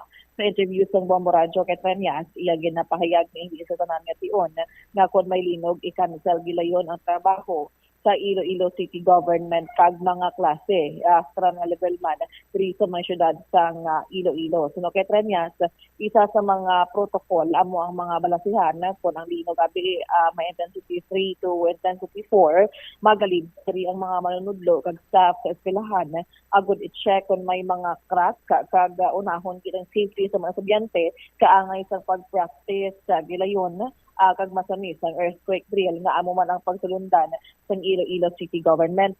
Mahimo lamang nga makancel ang klase sa ining bag-o nga protokolo gipagawa ni Mayor Isa Treñas. Mahimo lamang nga makancel ang klase kung sa amo nga intensity may mga dalagpo abi nga crack ang building sa isa ka eskwelahan. So a case-to-case basis ini if ever gid man nga sa 3 to 4 but may crack ng mga eskwelahan ay cancel gilayon man ang mga klase. But kung ang linog naman ang nagalambot na sa intensity 5 to 6 gilayon gid iya nga suspendihon ang classes sa anuman nga level sa amo sina nga eskwelahan. Dugang na Treñas kung may mga crack na makit-an gilayon man nga i-report sa Office of the Building Official, City Engineer's Office, kag City Disaster Risk Reduction and Management Office. So as we observed sang last Friday, bisan na apila lang man kay intensity but then masan nga suspend diri ang klase kag trabaho sa may Iloilo City Government. So ginakabalak-an man diri sang alkalde kag mismo sa City Disaster Risk Reduction and Management Office as they met sang last time after sang linog ito nagpadulong sa Operation Center si Mayor Isa Treñas kaupod ang CDRMO kag istoryahan kung anong pwede pagid nga mahimo sa tiyon iya sang linog kay subong semana nakatala na nga hiwat sang earthquake drill.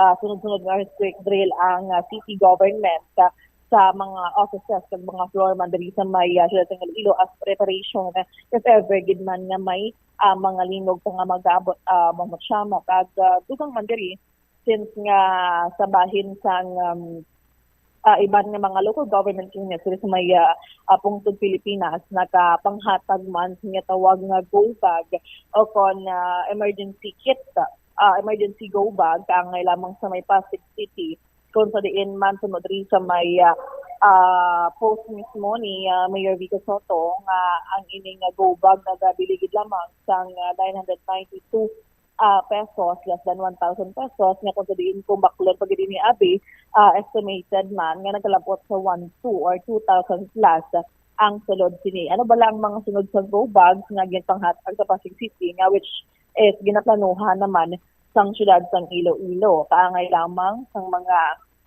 first aid kit, of course, ang mga medicine, ang thermal blanket, band-aids, magnetic emergency hotline, cotton balls, medical tape, medical scissors, whistle, kag ang hand pressing flashlight pagid kag mga ragid sang mga emergency booklet nga nakabutang man mismo sa ining mga Go-Bag agud nga may proper nga pagsulundan ang mga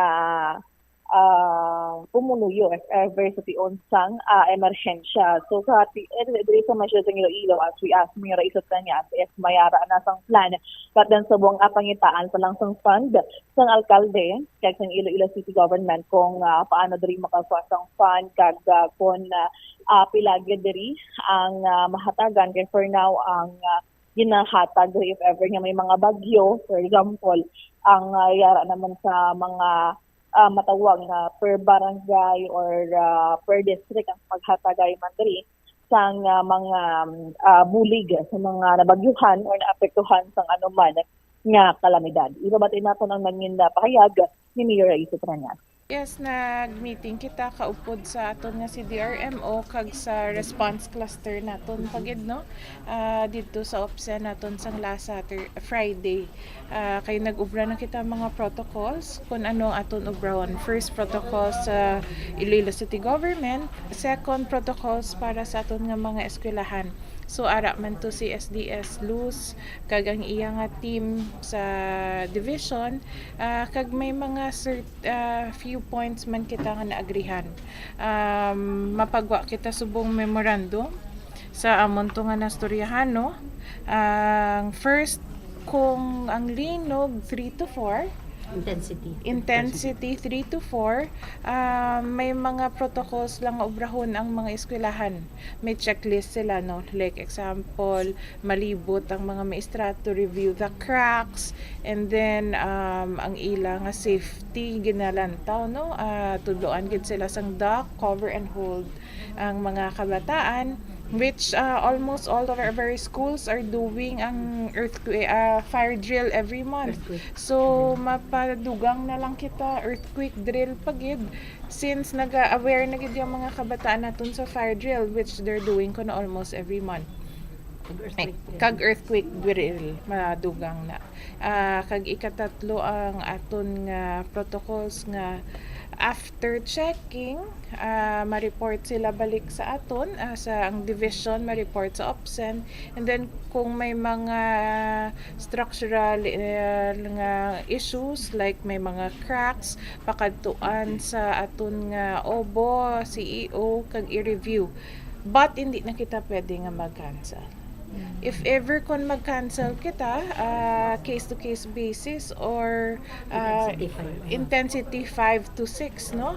And mag-cancel ka sa 3 to 4 kung ang mga classrooms may crack. So it will be per school basis, no? Hindi na siya pwede nga blanket sa tanan. Tungod ang imuning eskwelahan may crack, tanan ma-cancel ang klase.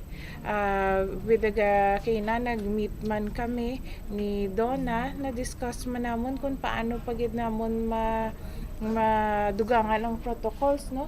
Kay ang isa naton nga nakita kay since hindi pagid ang awareness bala sa earthquake, after checking pwede nakabalik madugang gid kita comms naton on that, mga man ko bulig sa media, no, maka-provide kita guro sang mga documents nga pwede ta ma-share ano ubrahon, and then after pwede nakabalik sa school.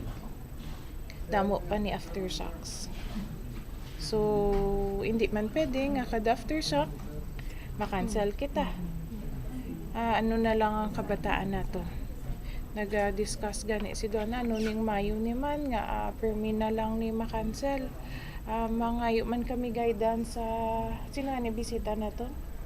Philvox mabot man di sa 17 and then ma-discuss man kami kung ano pang pwede naton nga maubra, no, and we will make sure nga prepared gid kita sa mga natural hazards nga ini para maging ready man ang aton nga mga kabataan. Mayor, iba go bags but may unahon naton sa barangay level. Kaglantaw nato, no, kay ang aton diya ang residents ang self-help lang kita anay. Moving forward lang to naton kung paano kita ka-provide sang go bags. Ang nakita man naton ang mga syudad nga nag-provide sa mga go bags, damo-damo na sila yung mga kwarta nga funds nga inogasto. Kita gani ayawan man kita, no, but if may excess ang funds, why not? For the emergency purpose gid ni sang mga pumluyo naton, but rest assured sige ang aton training sa barangay, ang aton nga mga public information sa barangay, public system stronger pagid naton, kag maiban pagid kami to nga mga protocols nga ginpang include no once nga may ara linog para sa awareness man sa tanan. Nabatian ang nangila pahayag ani Mayor Risa Tranyas among matya. So, pilagan nito 3 magnitude 3 above posible maka-cancel or amo nang balasihan nga maka-cancel sang trabaho kag klase. Intensity 5 intensity. to 6. Okay. 3 and above pwede maka-cancel sang klase kag trabaho. Intensity 3 to 4 ang makabig nga hindi pa pwede ka-cancel. Okay. If may crack ang building kidman sa mga eskwelahan abi totally cancel bali do case to case basis sa Bombacham.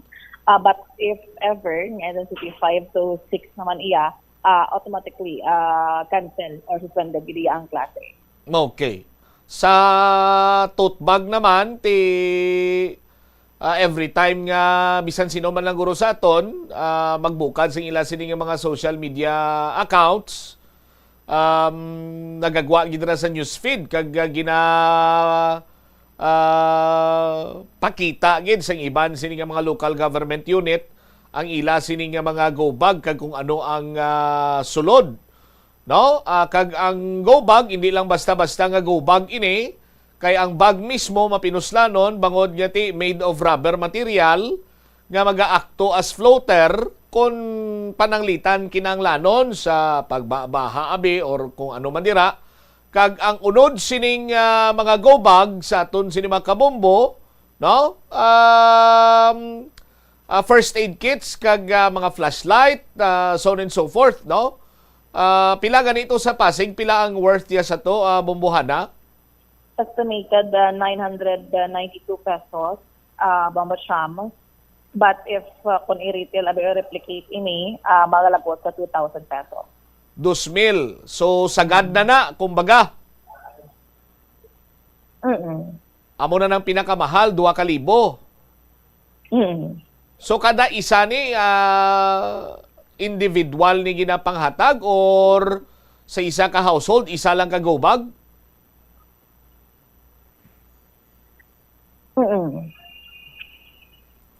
Kamagyan, bumuha na? Yes, Bombacham. Individual ini ginahatag o kon kada tawag si gani, kada household, isa lang? Oo. Per family. Just like my passing go bag per family ang yun hatag tari. Not individually ang paghatag sa mga go bag nga kinahanglan sa ation sang emerhensya Bombacham. Okay, so ining 2,000 per family, hindi iya kay kada tawo may go bag. Oho. So, kada pamilya, ang budget sa go bag is 2,000 pesos. O, ti isa karon, ti do ay pa sang kwaan sang budget, ang syudad sa Iloilo, hindi pa makambal si Mayor Inday Raisa kung bala makapanghatag sang go bag. Pero wala ginapabayan nga mahambal na to na bigado hindi naging pwede kung ma-extra ko no. Diba si kung pwede nga makadistribute man sa nga go bag. Unahon kuno anay sa mga kabarangayan ti siyempre dragi man kita mong pisa sa barangay ginman na Bombohana, no? Alang-alang mga department heads na nagaan mo sa tote bag karon. Sila lang na karon masalbari Anyway, tawag si gani mga sanuayhan way ni nakahatag si Mayor Inday kung may ara na bala sang ginalantaw siya or posible san o naman liwat makapungko sila together with the City Disaster Risk Reduction Management Office, no? Ngati maistoryahan ining go bag nga kunang iban iya may ara ti why not tabi nga ang syudad sing Iloilo being an highly urbanized city, no? Hindi iya makabaton sa hindi iya makapanghatag or hindi makaangkon sa kasubong sini nga eventuality mangin kinahanglanon gid sa mga pumuluyo pananglitan nga mayara sa kalamidad. Han? So far, Bombocham Subong, wala pa sang pondo na mention rin ni Mayor Iso niya, wala pa sang pondo, kontroluan sang pondo for this go bags abi nga ipanagtag sa per family nga affected or diri sa kabilugan nga syudad sang Iloilo. But ang plan is there, but then wala pa sang fund nga kuhaan diri. So that's why nga pahayag siya nga self-help lang anay ang subong nga himuon sang presidente sa syudad sa Iloilo if ever nga may mga emergency kiti wala pa sang budget for this go bag o emergency bag for families sa may syudad man sa Iloilo. Pumasya. All right. Ini si Bombohan namin to sa Andasa, and this is Bombo Radio Philippines, the number one most trusted source of news and information. Basta Radio. Bombo. Salamat gid Bombohan na Andasa sa imo siniiyang follow-up report, no? Sa aton sining mga kabombo. Ti amuning isa karon sa panugyan sang aton sining alkalde, no? Nga bulig or buligi lang anay inyo sining kaugalingon. Kiti wa iiyas ang iban sining mga local government unit nga madamo ang ila sining kwarta, damo sila kuno pangitaan sang pundo, no? Sa aton sining mga kabombo. Tikon lang taon naton sa aton sining mga kauturan, ano nga mga local government unit ang mayara sang tote bag sang emergency go bag, no? So una dire Pasig under Mayor Vico Soto, no? Ang color blue, no? May ara dira sang cotton, gunting, may bandage, absorbent gauze sponge, may ara sang betadine, no? Flashlight, yara. Okay. Ang iban pa, no? Next among iya sang Manila. Dubong gaitan pag iniya kay Yorme nga no? Nga emergency go bago. Damo pag iniya iyaw. May transistor radio kunya ko magsala ni dala flashlight, dala transistor radio niyo. May isa ka box ang emergency kit. May lubid. Ang iya naman iya sang Makati. Amo-amo man. Next iya sang municipality o ano naman? Ang pula, San Juan ang color red na hindi ang isa engineer. San Juan. Damo man ang ilasin niyo, may ara man sila sang do flashlight ni nga may transistor radio. Okay. Next ang iya sang Tagig. May face mask pa gani drio. Pero do tingob niya kung isa lang ni ka pack. Alright. Muntinlupa ba do napsak ni do dako-dako gawa ning ilan ni? No? Ang Taytay Rizal. No? Kompleto man sila. Ang Quezon. May transistor radio. Amo ni ka-importante yung transistor radio. Tutok na yun pag maglabot pala sa punto nga wala na sa mga kuryente. Tutok na yun sa Bombo Radio para nga makakuha ikaw kag mangin updated ikaw sa mga nagaklinabo. No? Sa aton siniya nga palibot. Pero ining go bag, no? Kung hindi ako magsala daw, ano ini siya individual nga ginapanghatag sa aton sinima kabombo. But as per information, per family, no? Sa aton sinima kulturan. Nagalabot sa 2,000 pesos sa aton sini nga mga kabumbo. Kadlaw ko gani sambal sang kilala ko ti kung sarang sila gani magpamakal buto tag 1,000 kada butante. Gubag daw paraligban pa. But sa subong nga daw way pagid sang kuhaan ang city government, pwede kaya gali iya makahimo sang imo sining go bag sa aton sining mga kabumbo. No? Pwede ikaw makahimo sang emergency go bag. No? Kay ti sa subong kung taga syudad ikaw, sa bahin sa probinsya sa Iloilo, tido, why man kita sa may nabatian to, depende sa local government unit, guroy. Kung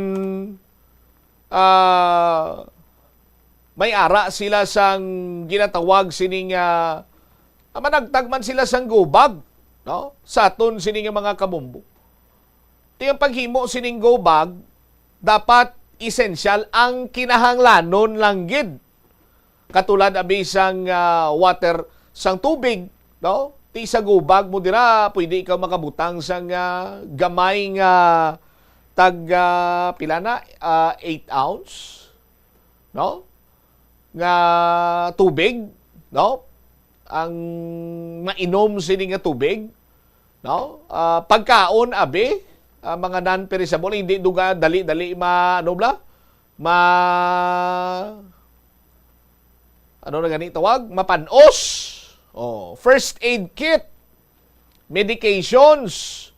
Ang importante gid sila diri, flashlight, battery-powered radio, may extra battery ikaw abi, no? Sa aton sini nga mga kabumbo. So far, amo man lang ni ang essential sa aton sini matag palamati. Sa water and food, at least 3 days supply sang bottled water kag non-perishable food, katulad sang mga energy bars dira, mga sardinas, canned goods, no? Sa aton sini mga kabumbo, kag siyempre bisan way mo nalakip sa emergency go bag, kung ibutang mo lang sa bulsa mo ining mga can opener bala, no? Pwede gid ina, lakip ina. Sa first aid naman kag health, no? Ti dapat may sa tagsa ka panimalay, may ara kita sang ginatawag sini nga first aid. May mga supply ka nga mag-last 3 to 7 days sa aton sini nga mga kabumbo, no? Ilakip mo na, ang importante naman ini subong mga face mask ganiyo, flashlight, extra batteries, hand crank radio for emergency broadcast, ang pinang puga-puga bla sa aton sini mga kabumbo, damo naman nina. Portable power bank, no? Pwede gid sa aton sini mga kabumbo para nga ti magamit mo pang imo sining mobile phone pananglitan, no? Mga important documents, ID, birth certificate, so on and so forth, no? Kaya dapat ining imo nga emergency go bag waterproof, no? Waterproof ini sa aton sini nga mga kauturan. Pilagi lamang ina sa mga labing importante nga unod sang ginatawag nga emergency go bag. So, kung sa subong nga mga tiyempo, hindi pa iya makaprovide ang city government, ikaw nga ara sa sulod sa inyo sini nga panimalay, pwede man ikaw iya makahimo dira sang imo sini nga emergency go bag. Kiti hambalya ni Mayor Inday Raisa ra mga biyan, help yourself lang kuno anay mo. Sa aton sini nga mga kabumbo, help yourself lang anay. Ang mga taga-syudad sa Iloilo, buligin nyo lang anay kaugalingon nyo. Kay way patapundo. Igo-igo lang na kung makapangita tayo sa pundo. Ti siguro basi dira kag makaprovide naman ang city government sang ginatawag sini nga emergency go bag nga ti makabig naton sa subong nga mga panahon, no? Nga prone kita sa mga kalamidad. Bangod sang pagbaba sang tsimpo, pagluntad sang linog, kag subong man mga aftershock, hindi ta mapaktan sa aton sini nga mga kuturan ang mga damage or halit nga matuga sini. 26 minutos sa nakaligad sa takna sininga launa. Pagbalik nato na banwa dugang ang mga balita kag impormasyon. Istoryahan taman ang Department of Education Regional Office temporaryo anay nga gin-suspend ang operasyon agud mahatagan sang ligwang inspeksyon sang mga talatapan or mga infrastruktura sa idalom sang DepEd Region 6 kasunod sang linog kagina sang kaagahon. Kag later on, balikan ta kay may suga na ang kapin 800,000 nga waiting shed sa may katilingban mulo. Dumduman yung nagbubo ang ulan sang nagligad sini may nadlaw. Damo to sang nagpasilong. Galing kay pagpasilong nila, nagamit man sila gyapon sang payong kay man basa sila. Balikan tayo ni matapos ang pila ka importante nga mga panumdum. Bombo Radio Philippines, the #1 and most trusted source of news and information, proudly launches the country's biggest one-day bloodletting drive. Dugong Bombo, a little pain, a life to gain. This November 15th, Saturday, join us in 25 key locations nationwide as we come together to donate blood and save lives. In partnership with Bombo Radio Philippines Foundation Incorporated and the Philippine Red Cross. Last year, Bombo Radio Philippines helped replenish the nation's blood supply by collecting over 2.1 million cc of blood or 550 gallons or 10 drums of blood, helping countless Filipinos in need. This year, we are inviting sponsors, donors, and partners to join us in this life-saving mission. Visit or contact your nearest Bombo Radio or Star FM station or contact Bombo Radio Philippines Foundation Incorporated at 0917-306-6617 to find out how you can support Dugong Bombo 2025. Dugong Bombo, a little pain, a life to gain. Basta Radio Bombo!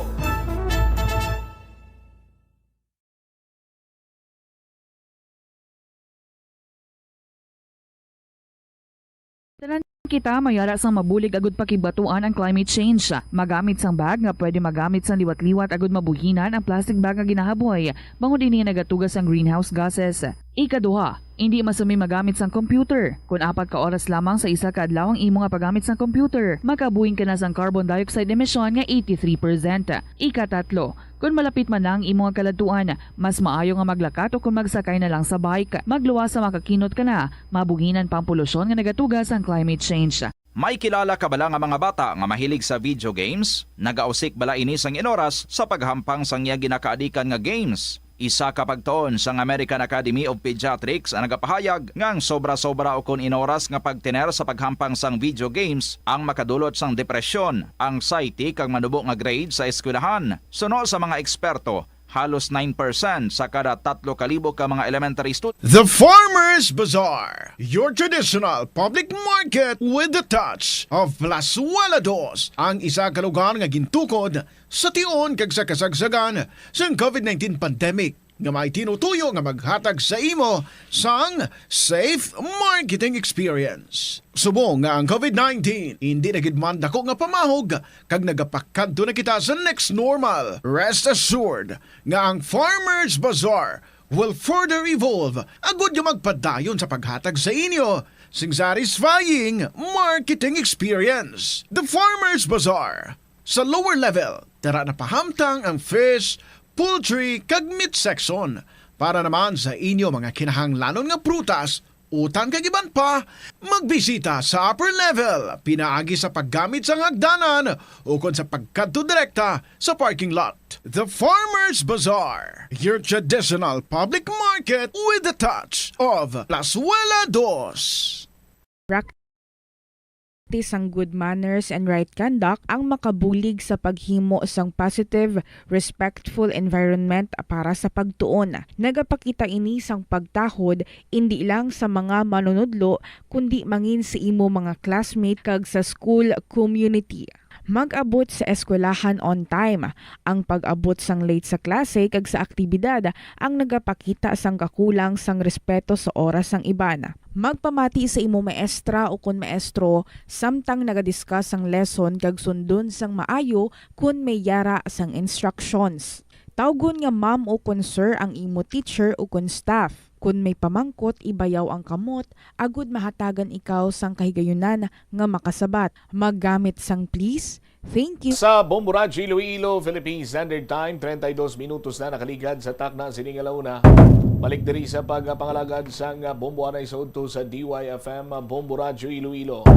Ang Department of Education Region 6 gin-suspend anay ang ilasin ni iyang trabaho, mga operations para matagan sa ligwang inspeksyon sa mga infrastruktura sa idalom sang opisina sa DepEd 6 agud mapasiguro ang ginatawag sini iyang iya sining structural integrity.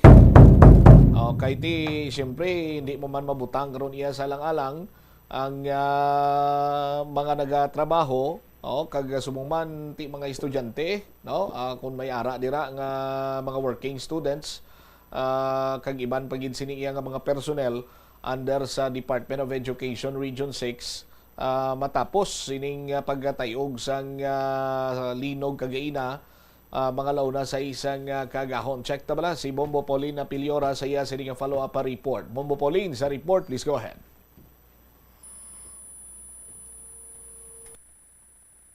Philippine Standard Time, 33 minutos na nakaligad sa takna sining launa. Standby kay check nato liwat ang linya ni Bombo Pauline Piliora.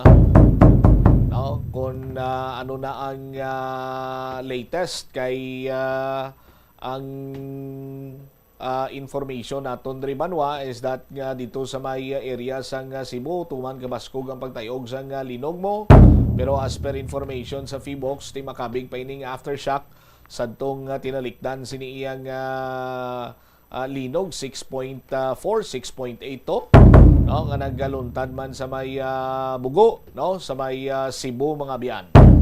Balikan ta ang linya ni Bombo Pauline sa yaman sining follow-up report. Bombo Pauline, please go ahead. Temporaryo nga gin-suspend ang operasyon sa DepEd or Department of Education Regional Office 6 matapos ini na sa nabasagan man nga linog sa gabi or sa agahon ilis sa kung sabihin ito ang epicenter sa bahin ng Camutan City, Cebu. Apang bagod man sa sunod-sunod man nga linog na nabasagan din sa aton sa bahin sa Luzon, Visayas, dito sa Iloilo. Nag-decide din kahit isang September 30 ni ara man sa suspension diri sa klase sa bahin man diri or sa operasyon sa Department of Education, and that event with the Susunod man nag-decide man dilo nga mahatagan sang or ang yung mahatagan man diri sang Ligwa ang Regional Disaster Production Management nga maseklar man diri ang opisina sa DepEd Region 6 din suspend na ining obra halin sang aga pagtub ini siya sang subog nga hapon abot siya binkumpirma man diri sa aton bagog lamang Minister na ni Esquiler Senior, spokesperson sa Department of Education Region 6, na nagbalik na ini sila sa ilamang na operation 1 p.m. Subong hapon man, so far, makita man diri nga may mga superficial lang mga minor cracks na makita ini sa ilaman ng opisina. Ara lang sa mostly sa mga finishing lang.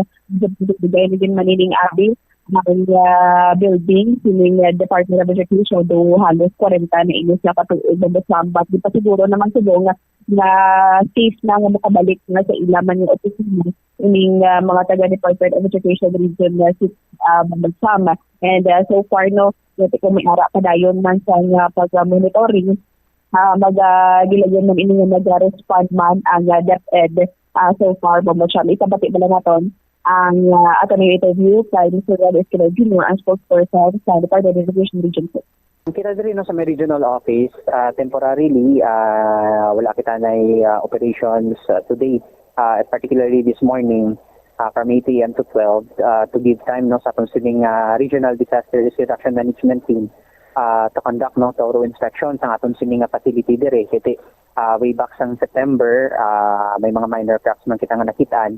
And kay nasang kagahon, may tremor naman nga nabatsagan rin sa city. So, to ensure the safety sa aton sining mga personnel, there is a may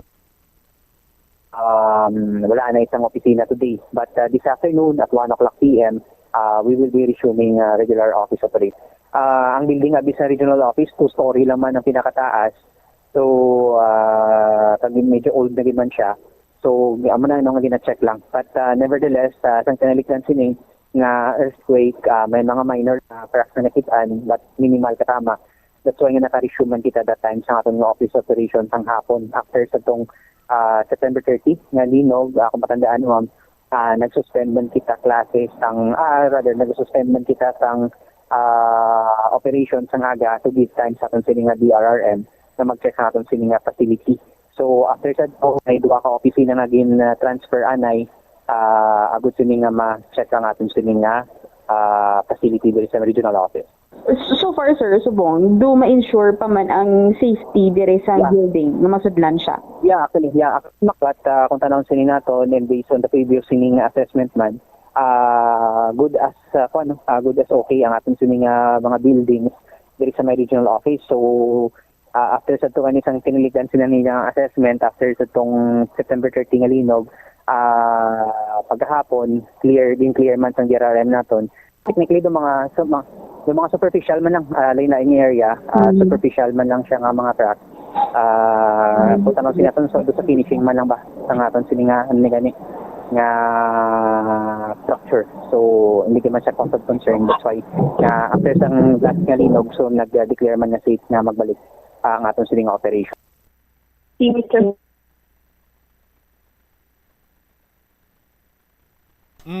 Pao? Mamacham, si Mr. Hernani Estelao Jr. ang spokesperson sa Department of Education Region 6. Para wala man diri sang gindeklara kung silagid ang capacity ng regional office para for them madugay-dugay na ang building pero minor cracks pa man lang ang mga nakita. And kung dalo naman lang diri naton, no, Mamacham, nga base man diri sa DepEd order nga ang mga cancellation or suspension of classes ini siya dala kung ang intensity nga babatsyagan 5 and below o kung intensity 5 and panaog ini sa ara ang authority sa local chief executive sila diri ang maka-decide kung may suspension sang face-to-face in classes o kung classes kaga ubra diri Mamacham, and for localized man nga mga school suspension ang school division superintendent mag-coordinate lang diri sa mga local government units provided sang school na mag-shift diri sa modular distance learning, mga performance tasks, projects, make-up classes based diri sa ilaman diri nga mga guidelines to ensure nga padayon sa gihapon ang learning competencies sang mga kabataan Mamacham. Kung ang intensity nga babasmagan naman following the linog or the earthquake,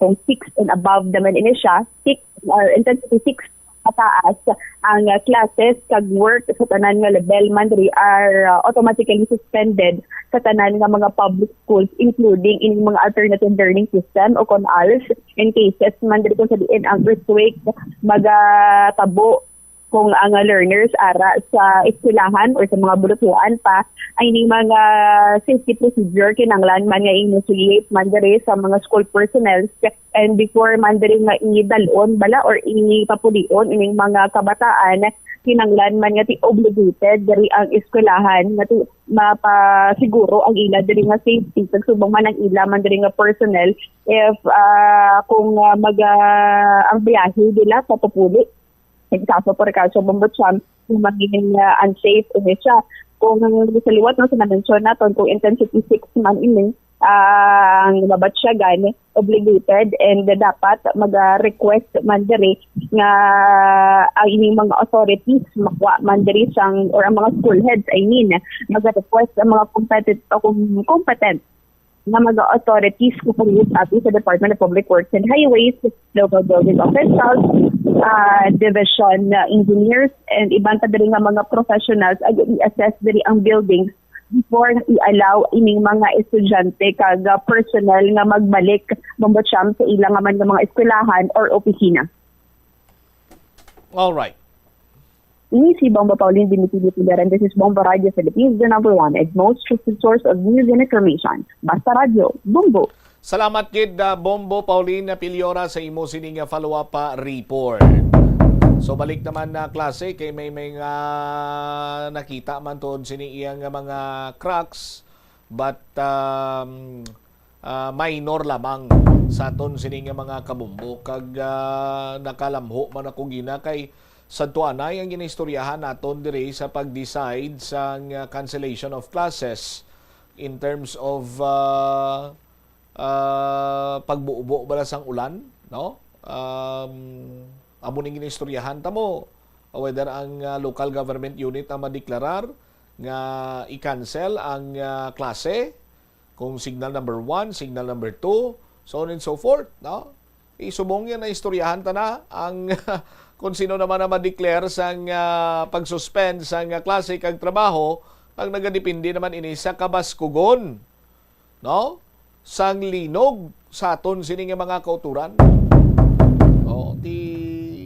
Amo nang ginatawag sini naton siguro nga pagtigulang man bala sang aton sini nga kalibutan. Dugangan pagid sang pag-abuso man naton, no, nga mga naga-star dire nga kung sa diin ti nagtuga sang balatian. Ang balatian ti amo ni makabig naton ang global warming. Pero kita kon tani nga mga tao nga nagtuga man sining pamalatian sa aton sining nga istaran, ginapuy-an sining kalibutan, mangita man kita sa mga medyos posibles kung paano naton siniya mapaganhagan ang epekto sang halit nga gintuga man naton. Pero kung lang taon naton daw kita man mismo nga mga pumuluyo ang nagpalala sini sa aton sini nga mga tagpalamati. Kiti may mga issues karon sa flood control, no? Nga kung tani ining flood control ang purpose ini mamitigate niya ang pagmadasig nga pagtaas ang level sang tubig. Hilabi na iya sa mga puluyan sang tagsa sini iya ka individual, no? Pero ang natabo iya subong, mabubo lang gani ang ulan, bisan inuras lang, ekspektaron na dayon naton ang pagtaas ang level sang tubig even sa aton sini iya nga mga mayor nga dalanon kung syudad sang Iloilo nga aton sini nga pagaistoryahan. Pero hindi lamang diri sa syudad nag-eksperyensya sila. Sa iban sini iya nga mga syudad amo man ang nagakalenabo. Ting pamangkot gani naton ano na tong natabo sa mga flood control to. Ti amo na ni karon ang nagwao. Amo na ning resulta na buyagyag na nga mayara sang mga pagpalapaw sang pundo sang gobyerno. Sino naghimo sini? Tawo man gyapon. Ang mga istruktura nga nagakarumpag, no, nagakaguba kung hindi tungod sa kadaanon, bangod sang linog man no, or kung hindi man bangod sa linog, bangod nga ti sobra pa sa anay ang halit sang korupsyon. Way pagani maglawig ang isa ka proyekto, no? Guba na dayon sa aton sini nga mga kabumbo. Ti halit ang tawag sina dire, tuga sang pag-abuso sang tawo, no? Tuga sang pag-abuso dugang sang mga tawo sa gobyerno. 44 minutos sa nakaligad sa takna sini nga launa. Check naman naton this time balita ni Bombo Brian Gonzales. Ini may kantanan sa pagsanag sang waiting shed. Ining kontrobersyal nga kapin 800,000 pesos nga balor sang waiting shed dira sa may katilingban na mulo nga tubtob sa sini nga mga tinion. Way pa sang klaro sini nga pagpathag nagikan sa city government. No, kundiin halin ang nasambitan sini nga pundo san o ginumpisahan ini. No, kay tindugol piyada lang nga nahuman. Sa aton sini nga mga kulturan, kag ang disenyo sini ti dumahambal kita iya nga daway man gani nagaangot. Pero nagsanag siya ang ginbutang solar lights. Hambal sang kilala ko, silikuti, ginsiding mo kung paano gin-install ang solar lights. Sinya do gin-rebets man lang ganito. Maluoy ka, oo.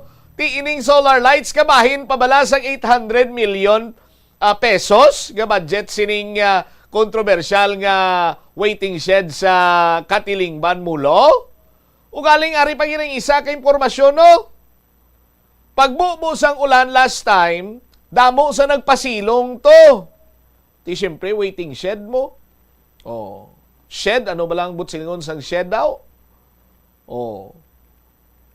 Ti pagpasilong nila to, may dala sila tuod nga payong, nga pasilong ka na sa waiting shed, nga pamayong ka man gyapon, ti kon sa mga katigulangan, ikigan ka na. Ano, why kasalig sa atop sang ginapasilungan mo nga mamayong ka pa imuya sa sulod? Ang informasyon naton, hindi mamayong ang mga nagpasilong to sa waiting shed kay San Chimpong nagabuo ang ulan. Basa man sila gyapon. Si Bombo Brian Gonzales may follow-up report. Bombo Brian, please go ahead. Dismayado sa gihapon ang mga pumuloy sa barangay Katilingban, Molo, Iloilo tungod sa nga proyekto nga waiting shed nga may ginabanta Bombo Champ 800,000 pesos. Sa baylo nga mapusulan sang husto, ginareklamo ini sa mga residente bangod sang kakulang sang proteksyon sa ulan. Sang nagligad nga simana nagbubo ang mamunog nga ulan kag bisan pa may waiting shed na ilagin pahayag ang mga nagpasilong na pilitan. Sa gihapon mamayong bangod hindi ini makapugong sang ulan kag ang mga nagapasilong basa sa gihapon. Kung pamangkuton ang mga residente, sobra-sobra ang 800,000 nga budget para sa amo lang kalidad sang proyekto. Ginadudahan nila kung bala nagakantidad din isang insakto ilabi na nga may project billboard pa sa gihapon nga nakabalandra sa lugar. Update sa aton nga mga kabombo sa interview sang Bombo Radyo kay Elias Tupe sa karesidente, yagin pahayag nga ginbutangan man sang solar lights ang waiting shed kagapon pasado las 5 sang hapon. So sa mga residente, automatic inigasiga kung madulom na kag mapatay man kung sanag na. Ginbutang ini paagi sang rivets, no, kung rivets duha ka bilog sa may beam sang waiting shed. Nabulubanta sa mga residente Bombo Champ nga ang suga nga ginatakod nagakantidad lang sang 300 to 350 pesos kung baklon sa online. Nga ginadugang pa nila sila pagduha-duha sa kabugusan nga presyo sang proyekto. Bangod, Adre, yari bala pamatiyan nato ng interview sang Bombo Radyo kay alias Tupe. May barangay Katilingban, sir, aring waiting shed. Oo naman. Doon di man satisfy. Nga man, sir. Kita man to nga yung post nila to nga motong iya nga presyo sang iya nga tama questionable. Sir, so far subong nabutangan na ka no ng LED solar nga lights at bilog. Okay man para sa imo? So hindi ni Japon. Sanag man, hindi?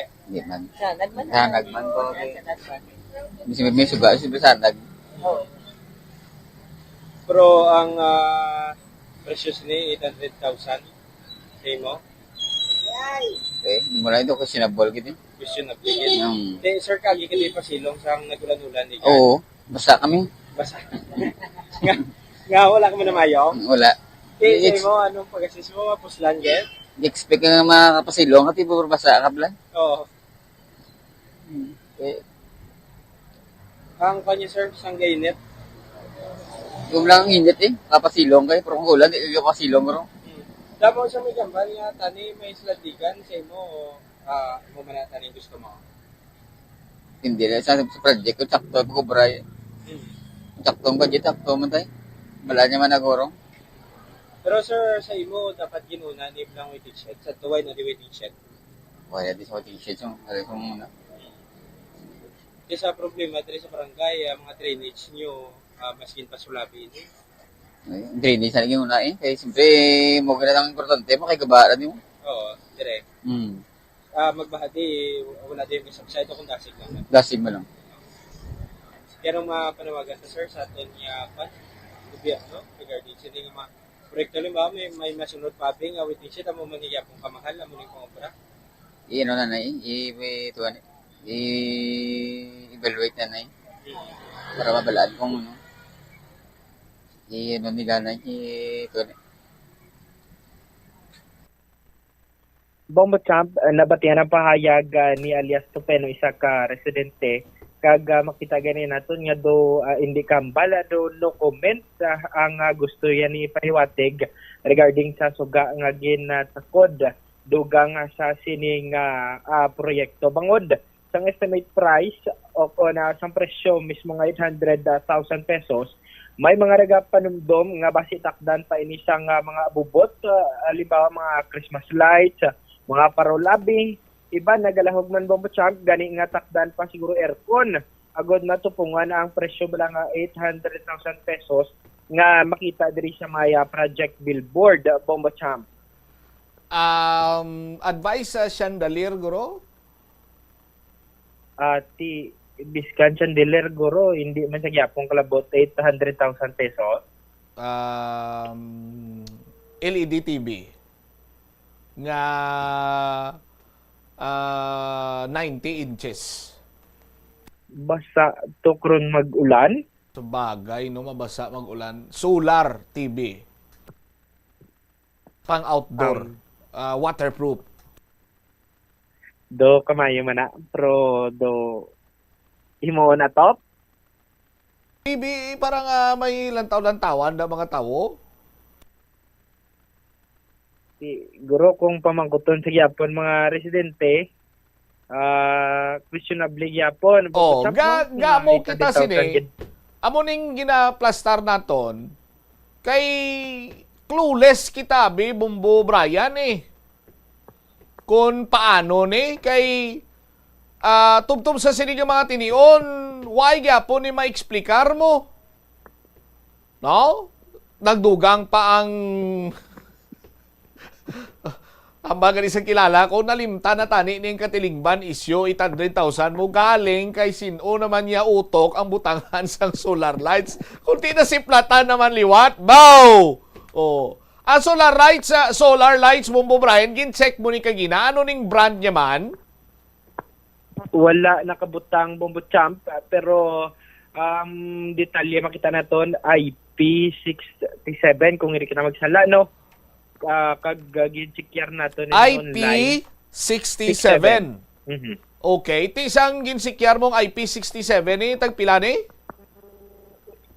Pinakasagad nga presyo yara sakto aton mga kabombo sa palibot 300 to 350. Okay, biti mi ari dio 295 Galing nagadepende ni sa wattage niya Bumbo Brian mo? Oh. Naka-indicate ang wattage kung pila? Isa pa na, Bombo Champ, no? Wala nakabutang kung pila ka watts ini. Ay, lilintukin siya base kung insik na Okay. Base kung insik ni mo, Brian. 800,000 ka valor sa waiting set, binutangan ka insik. Anong mamba ka project engineer ni man? Kaya ang project engineer ni si Engineer John Berlila Dua. No? Ang kontraktor, Abilarde Construction Supply. Pero ang pagpanghusisa sa Bumbo Radio, nagikan sa aton sining solid nga source, sining gin subcontract ni. Ang nag-subcontract in-house contractor sang city government. Oh, tiya mo ni, hibaloon ta. Ginapamangkot na to ng city government hasta sumuway kasabat.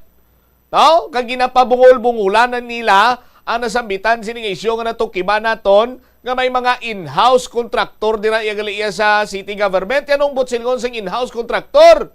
No? Sa folder naton nga pagpangusisa didto man kag siguro do hindi naging magwantahan sang city engineer's office ni engineer Senyoron, no, nga ang hobby niya mag-workout kag mag-attend sa tawag siya ni sa mga seminar, mga kung ano pa dira, no? Kay why naging siya time nga mag-atubang pa sa Bumbo kag maghatag sa iya nga statement para nga ma-justify magpagwa sa mga whereas dira to justify sa nasambitan sining controversy, no? Siya ang proponent si former Vice Mayor Jeffrey Ganzon. Oh, tingwaan man naton since last week, si Vice Mayor Jeffrey Ganson, hindi naton siya malabot, kay nagaring lang ang iya sining cellphone, why man siya nagasabat, no? Sa aton sining mga kabumbo, di bala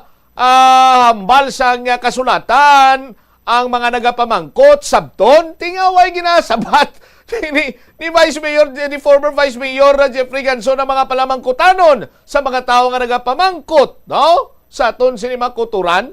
Now, nagtuhaw pagid ining solar lights 3 kabilog nga wala man sang brand, wala man sang wattage dira, wala sang proper sini iyang branding or whatsoever.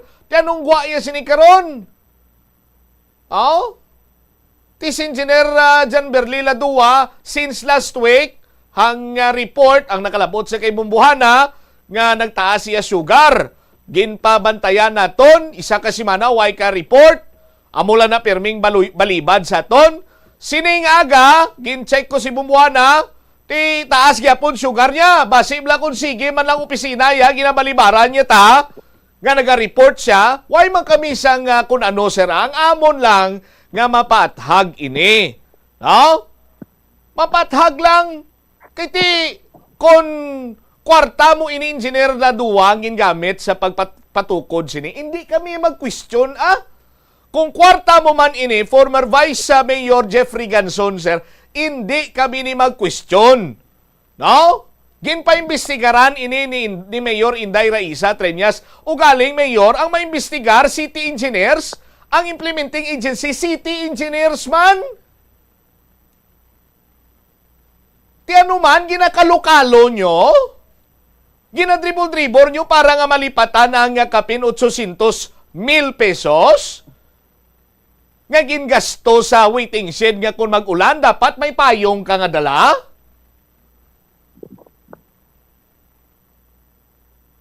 Bray? Yes, Bombo Champ. Isa pa na, no, panamangkutanon sa nga to ng mga kabombo. Edo, uhong nga nagulhot, wala gani di date started, wala source of fund, nakabutang na di 25 calendar days. Do, uhong nga nagulhot ng gulpi. Isa ina, no, Bombo Champ, sa ginapanawagan sa mga pumuluyo, ang klaro nga breakdown sang gasto, kag mas epektibo nga pagplano sa mga proyekto nga ginapatukod sa ila barangay, kag dugang pa sini tani sunod nga mga proyekto kuno. Pulo pamangkot man danay o kung survey man danay sa barangay kag sa mga pumuluyo kung ano ba lang ilang nga kinahanglan nga proyekto sa barangay kag ti monitoron ta lan taon ta kung magulan kung ang solar lights ni basig mag piraw-piraw bla Bombo Champ. So far ina ang latest. Buwas Bombo Brian, ang isukot ko naman sa imo project details sang concrete barriers or concrete railing sang Esplanade. Subong pa lang na ginahatagan na nakasang heads up.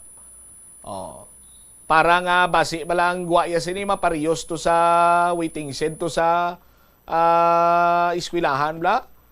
Ngati pagkuha ni Bumbo Jomar sang video to may project billboard pa sa likod. Sang ginpabalikan ko kay Bumbo Jomar hambalya, sir, why na to sang project.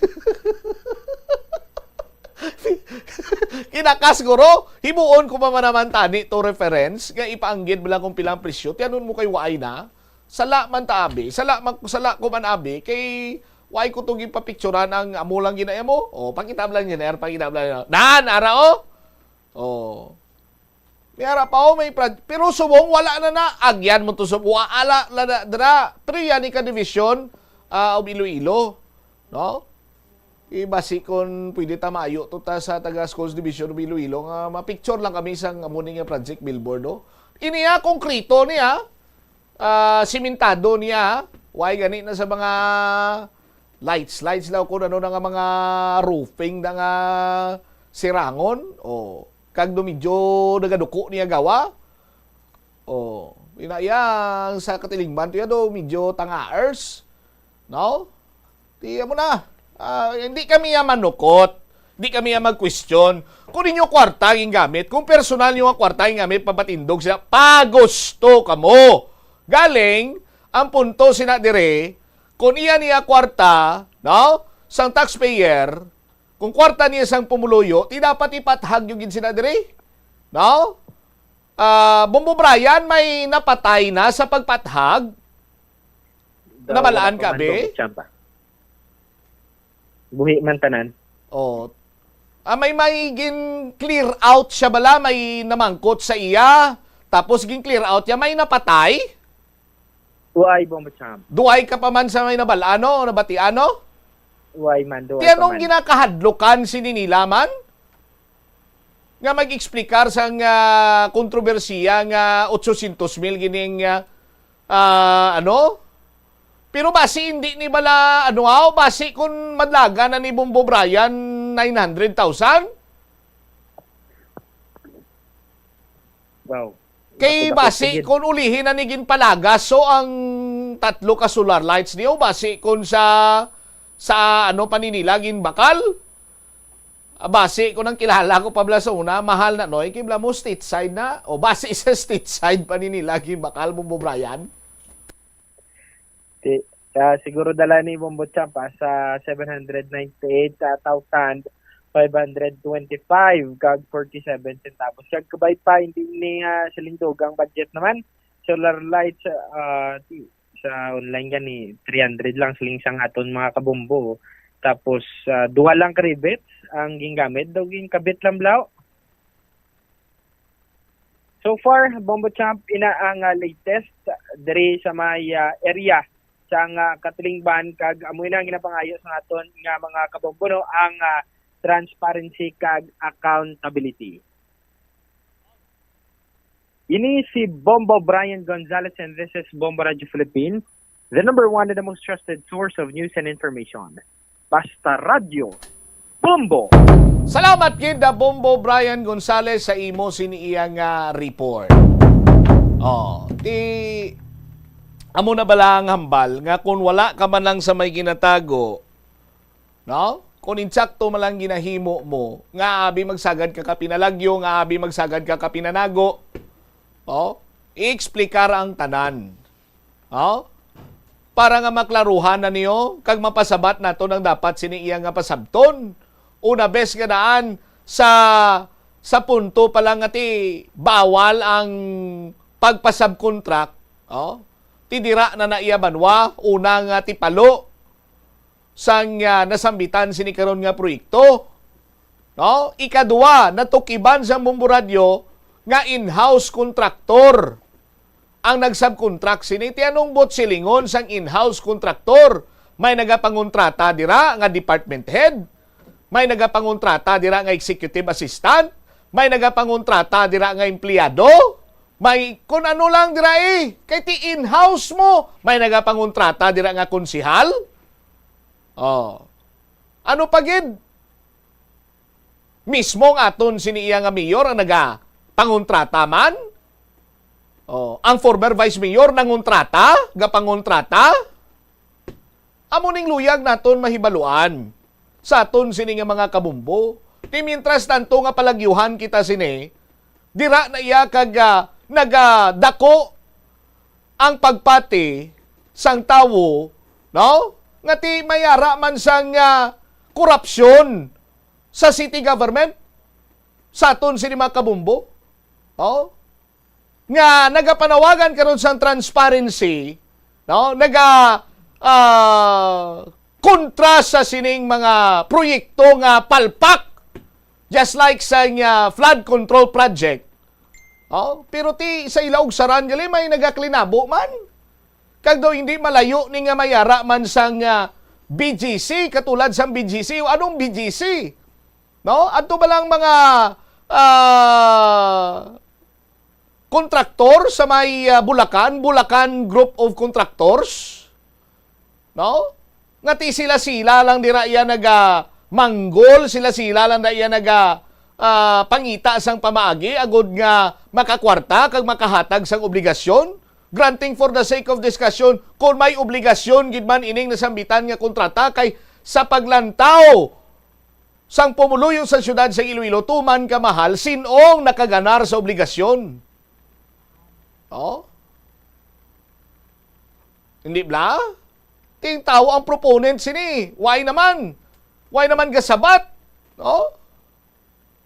sa aton sini makabumbo, ti ko hindi magsabat kag nagapro palagyo, ti ano pa ang butsilingon? Sugpunin nyo lang. Ang project engineer, nagbalatian na. Pero nagalaom kita nga madasig ang pag-ayo kag recovery money ay engineer Ladua sa aton sini nga mga kabumbo. No? Para nga ma-explikar yan na ni once and for all, para nga maklaruhan ang mga pumuluyo diri sa syudad sa Iloilo. Lakip na ang pag-explikar man sang atop dito sa may bahin sang diversion road. Mga simple kung tani nga bagay, ginapa komplikar sang mga tao man mismo sa gobyerno, particularmente sa city government. Kung ginpathag nyo kag ang inyo sining justification, ang pagpathag nyo nabaton sang pumuluyo, ti salamat kay may mga nakapinsar sang kasubong sining mga sahi isang proyekto. Pero kung mintras tanto pro palagyuan nyo kag hindi nyo masabat,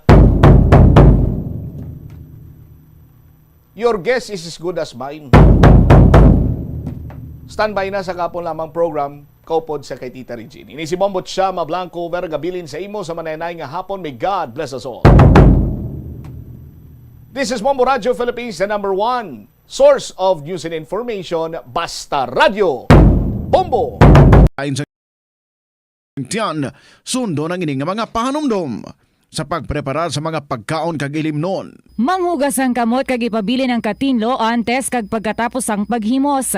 Kung masakit, likawan ang pagpreparar sang pagkaon para sa iban. Siguraduhon nga naluto sang husto ang pagkaon. Kung mahimo, kauno ng pagkaon samtang mainit pa. Siguraduhon ang katinlo sang pagkaon agod ang selebrasyon, mangin mas malipayon. Mas nanamian bala ikaw magtuon sa balay ipaanggid sa eskwelahan nga madamo ang tawo? Isa ka panugyan para epektibo ang pagtuon sa balay, amo ang pagpangita sa designated area agud nga matiniran kung ikaw nagasulat, nagabasa o kung nag-review. Pwede man nga lamesa sa kusina o kung sa desk sa sang inyo nga balay, pero hindi gid maghigda sa imo nga katre samtang nagatuon.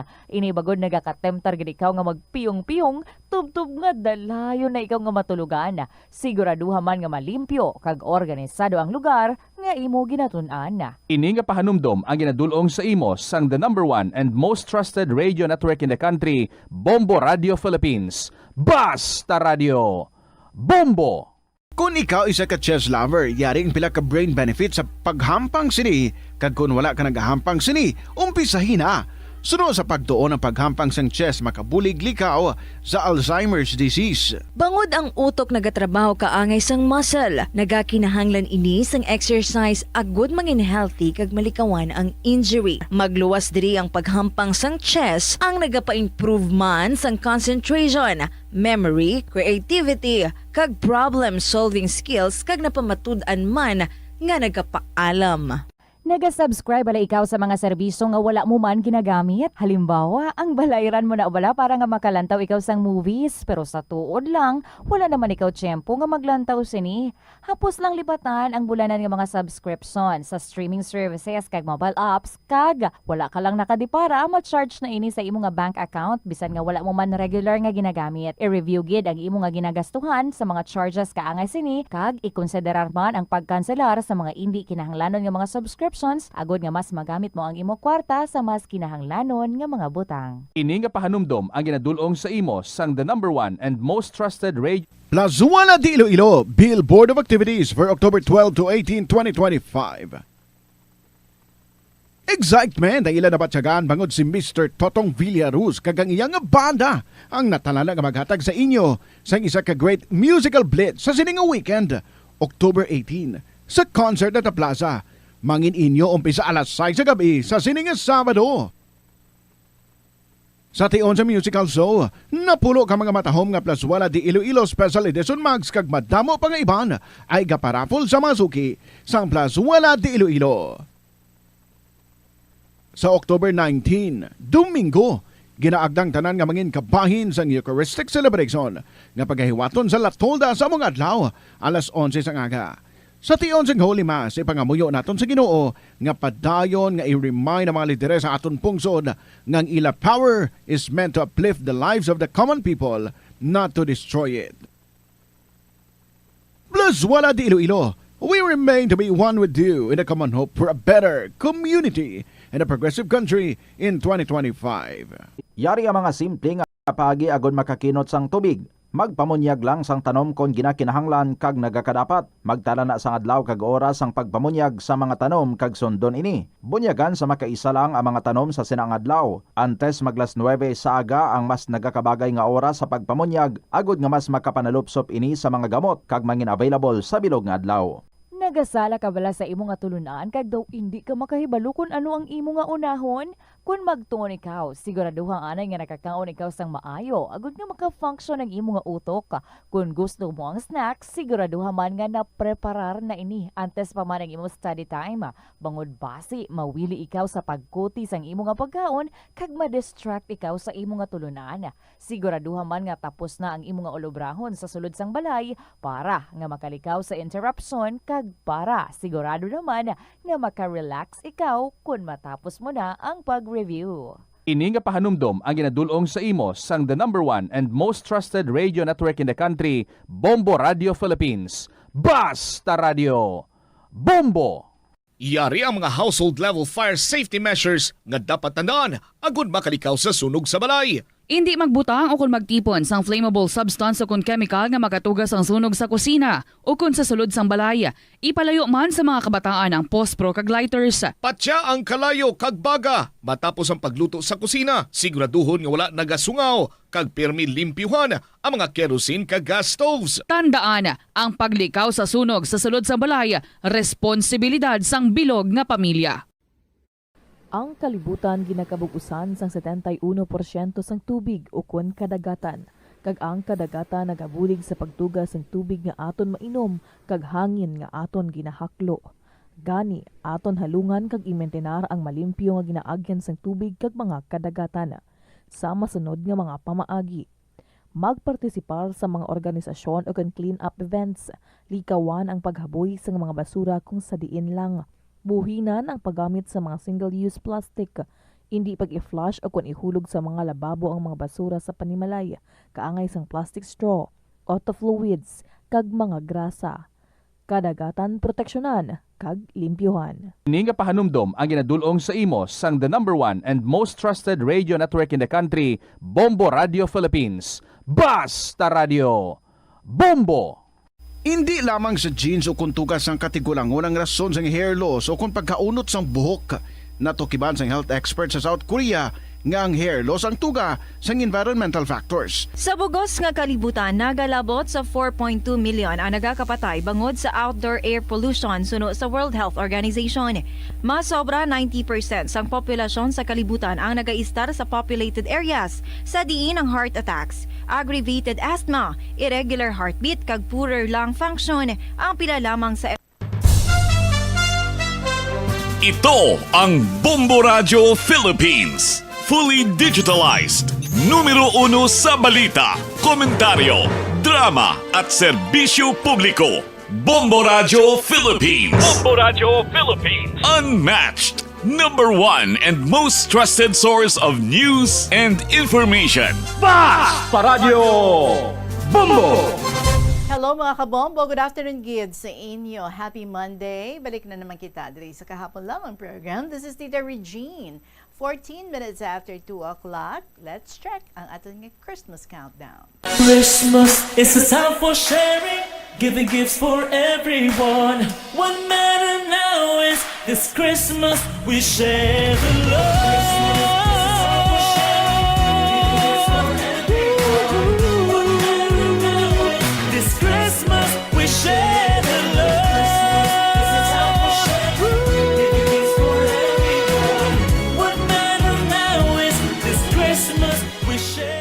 Mga kabombo, we're getting nearer to Christmas. 73 days to go before Christmas. Hello again, dira sa inyo.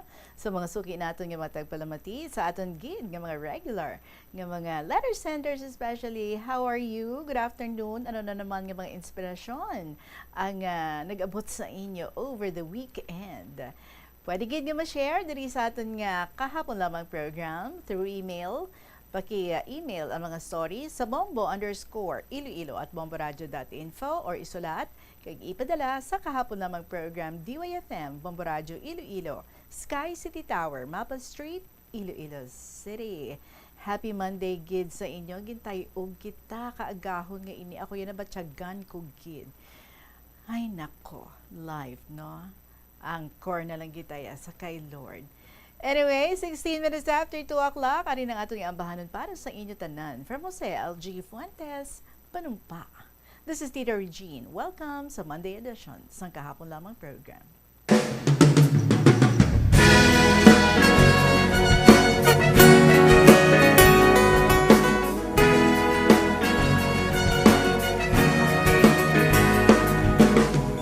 Walay sukod akong kalipay, kay wako damha mo abot kining adlaw.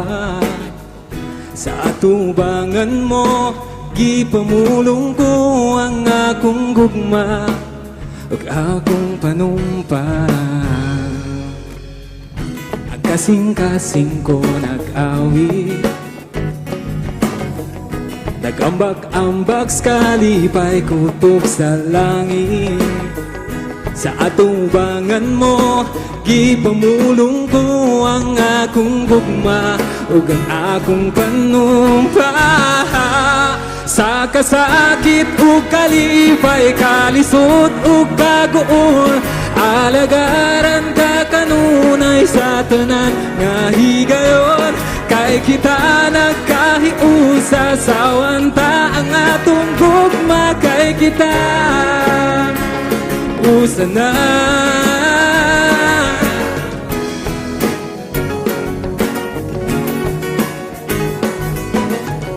Mga pangandoy ug pasali, karong adlaw na tuman sugo sa langit. Ikaw ang rayna ko, ug ako ang imong haring kauban. Sa kahangturan, sa kasakit ug kalipay, kalisod ug kaguol, alagaran ka kanunay sa tanan nga higayon. Kay kita nagkahiusa sa anda nga tunggok, kay kita usa na. Pinangga ko, ikaw gakurag yun, ang magtinabangay ug mag-inunungay. Tumanon ta ang atong mga saan, bukos kiring gugmang way sama.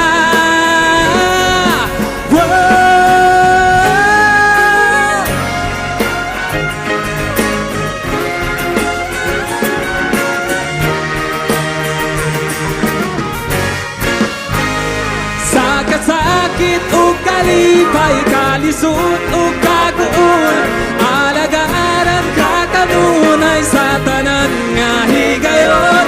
Kay kita nagkahiusa sa anta nga tungkog, magay kita usa na. Kay kita usa na.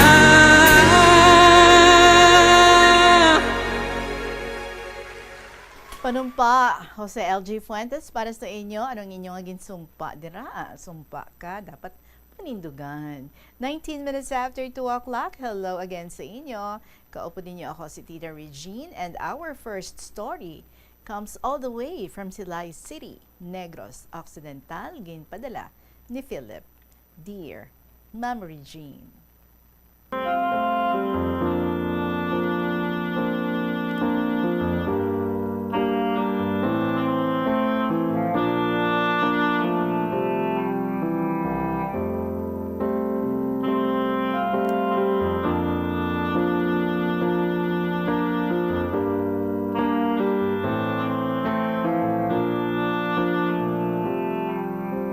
Una sa tanan, maayong hapon sa inyo tanan nga katapos ang Bombo Radio. Ilibinagid sa imo, hindi lang guro ma'am, no? Tita Regine na lang.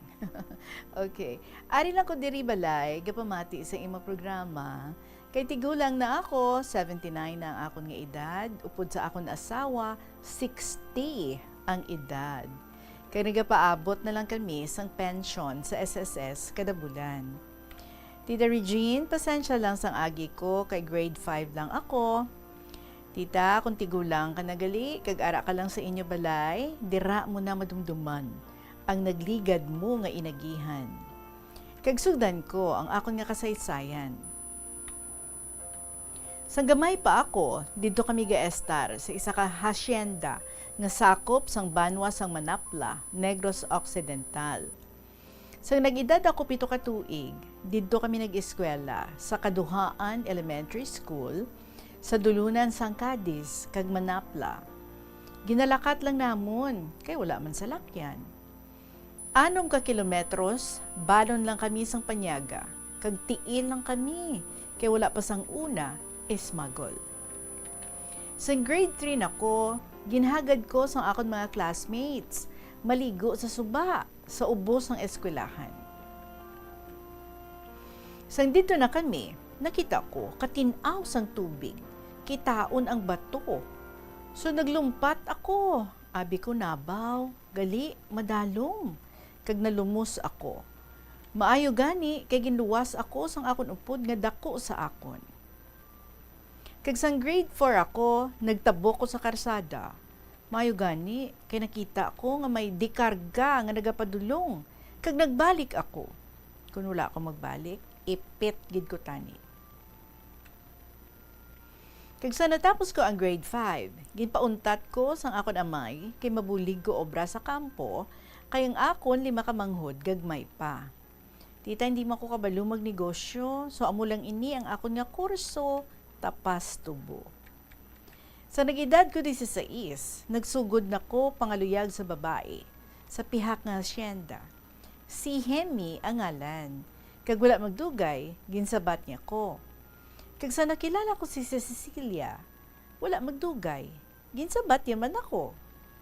Kag sa nakilala ko si Gloria, wala magdugay, ginsabat niya man ako. Abaw, tanan nga makilala mo, napasabat mo ha?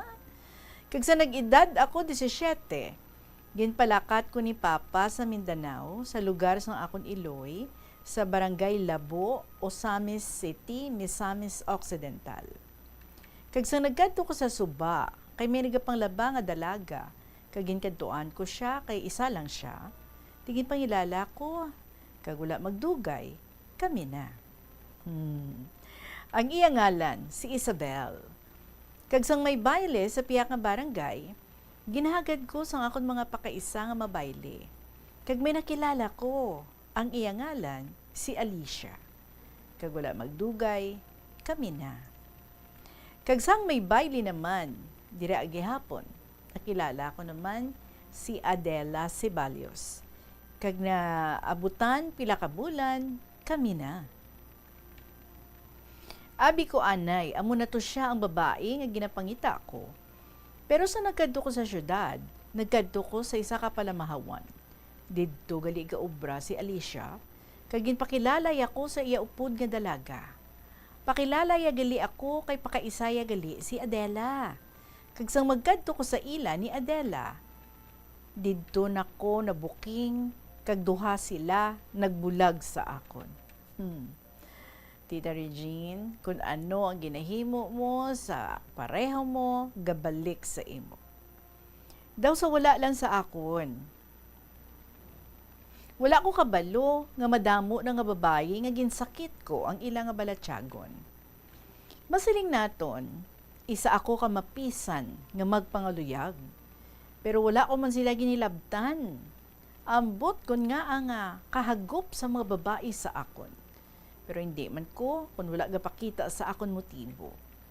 Hindi man ko gwapo, kasarangan lang. Kaya mga GFs ko, hindi gid man gwapa, kasarangan lang. Tita, ang akon obra diri, karga balas sa trucking, dulong sa syudad. Sa nagadalagan, ara ako sa babaw, kuha, ko gatindog, gulpi lang. Nasalawid ang kuryente sa akon liog. Ay hala. Sobra ko nga atras, hindi mapalos, maayo lang. Maayo lang kay nabugto ang kuryente sang telepono. Telepono lang galino. Di ko kung kuryente gid. So sang wala ko obra, ginpakadto ako sang tiya ako sa Pagadian sa Zamboanga del Sur. Kaya ang iya bata nga dalaga ato didto ga obra. Ginpadalaan niya lang ko sulat, tambal niya sa akon, magabot ka to, pangitaon mo ang ngalan nga Hukya Hardware. Kay ginahatag ko ang sulat nga dala ko, kag wala na damo nga usisa. Kaya ang asawa gali isang incheck nga tag-iya sang hardware pakaisa sang akon tiya.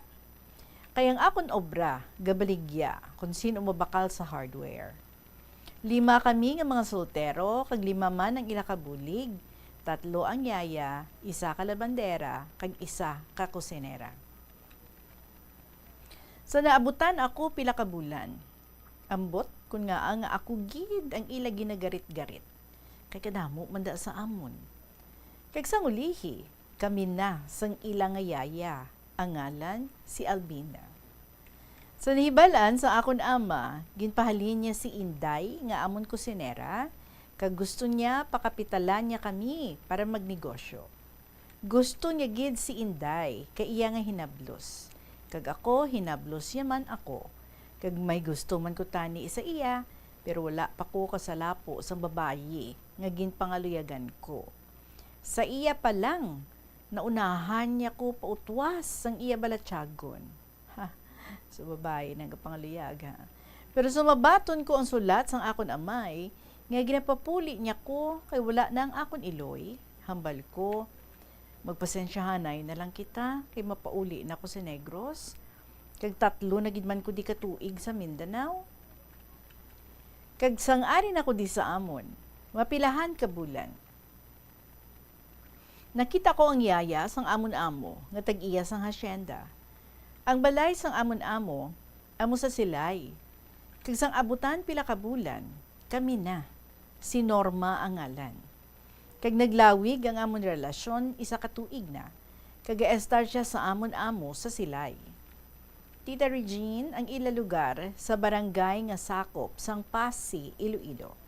Di ko lang pag-ibutang ang ngalan sang barangay, kay base kun ara man siya gapamati. Sang magsaylo ko obra sa hasyenda, sakop sang Talisay, gadayon ko sa akong tiya. May nakilala ko nga si Flor Amar, taga barangay Bita, Kulasi, Antique. Kag wala madugay, may relasyon na kami. Kag sang magpauli siya, hambal niya sa akon, kadto ka ginto ha? Hambal ko, oo. Pero wala ko nagkadto.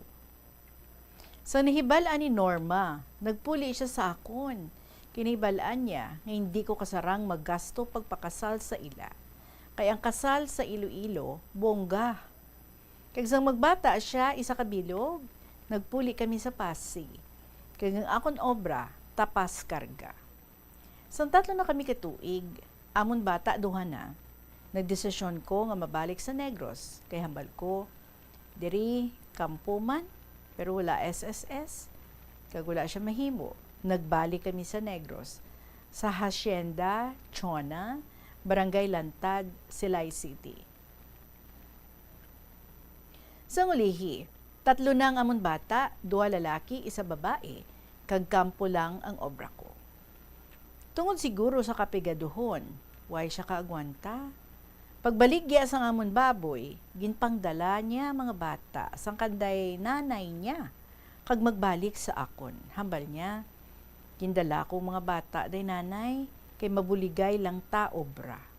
Hambal ko, tingang wala ka nang magrespitar sa akon.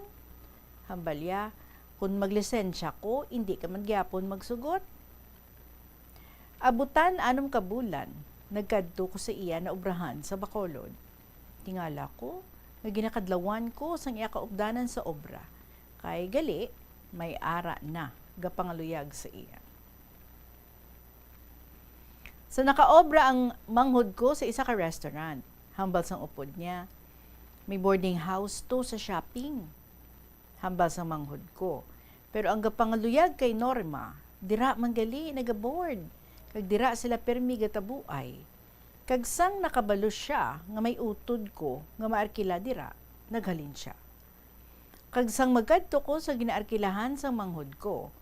Ginsugiran niya ko nga sa magsaylo diri ang manghod mo, naghalin siya kay permi sila gatabuay. Si Norma kuno ang ngalan. Tihambal ko, ari may litrato ko di, si Norma man ang ngalan. Kagintanaw ya, amo ni siya. Pagkabati ko, didto ko na nabatyagan ang tuman nga kasakit. Tita Regine, kung ano ang ginhimo mo sa iban, gabalik sa imo. Nagsulod ko sa simbahan, kag mga muyo, nga buligan niya ko, nga nagatulo ang luha ko sa salog. Pagkadason bulan, ginkatuan ko ang mga bata. Hambal ko, tay, kuwaon ko ang mga bata. Hambal niya, patsyon mo anay ko, kag makuha mo ang mga bata. Hambal ko, kung hindi mo paghihatag, bisan isa lang. Hindi man to sila gihapon maglinong, gamuhon ko man to sila gihapon. Kag padala sa akon ang isa, ang manghod babae, kay ang duha ka laki, gabakiro karbaw. Kag ako nagpa-eskwela, hasta nakagraduate sa high school. Tita, sa dalaga na ang bata ko, may nagpuli nga dalaga halin sa Manila. Taga-diriman sa amon, kilalahay man kami. Ang iyang ngalan, si Helen. Natingala si nanaya, nga may bomba man lapit sa ila, didto pa siya gapaligo, lapit sa amon bomba. Kag wala magdugay, kami na nga duha. Kag sa nakabalo si nanay niya, hindi siya magsugot.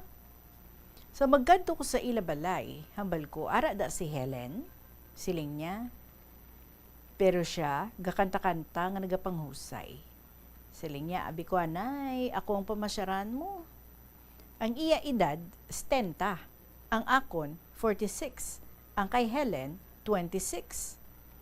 Kag naglakat na lang ko pauli. Pagligad sa tinuig, nagpauli ang bata sang amon kasilingan. Halin siya sa Cadiz, kay ang iya bana, taga-barangay San Jose, Dumalag, Capiz. Sa nagpauli, balo na siya, kay ang iya bana, patay na, kay ginbuno. Sang ulihi, nagkarelasyon kami nga duha. Si Feli ang iya ngalan, kag nagpuli siya sa Dumalag. Naglisensya siya nga mamana. Nagsugot man sila, kay dalagko naman ang iya bata. Kag siya sumong, akon asawa. May bata kami, isa kabilog, soltero, 23 ang edad.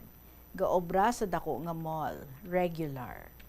Kag ang bata ko kay Norma, ang magulang, driver, kag apat ang iya bata. Ang magulang babae, maestra sa Canada. Kag dason dalaga, ara gaobra sa isa ka kompanya sa Iloilo. Ang ikatatlo, nagsakay sa barko. Ang ikaapat, ga-eskwela. Kag ang dason ko nga bata, kaduhaman magbalik sa Saudi. Kag ang bata ko nga ginpa-eskwela, may bana na, kag tatlo ang ila bata. Kag manugpuli sa December, halin sa Saudi. Tita Regine, magsala ako, gina-crash out ko na lang, kay budlay magsulit. So, madamo gid ng salamat. Tawag lang ako kay Philip, sang Silay City, Negros Occidental.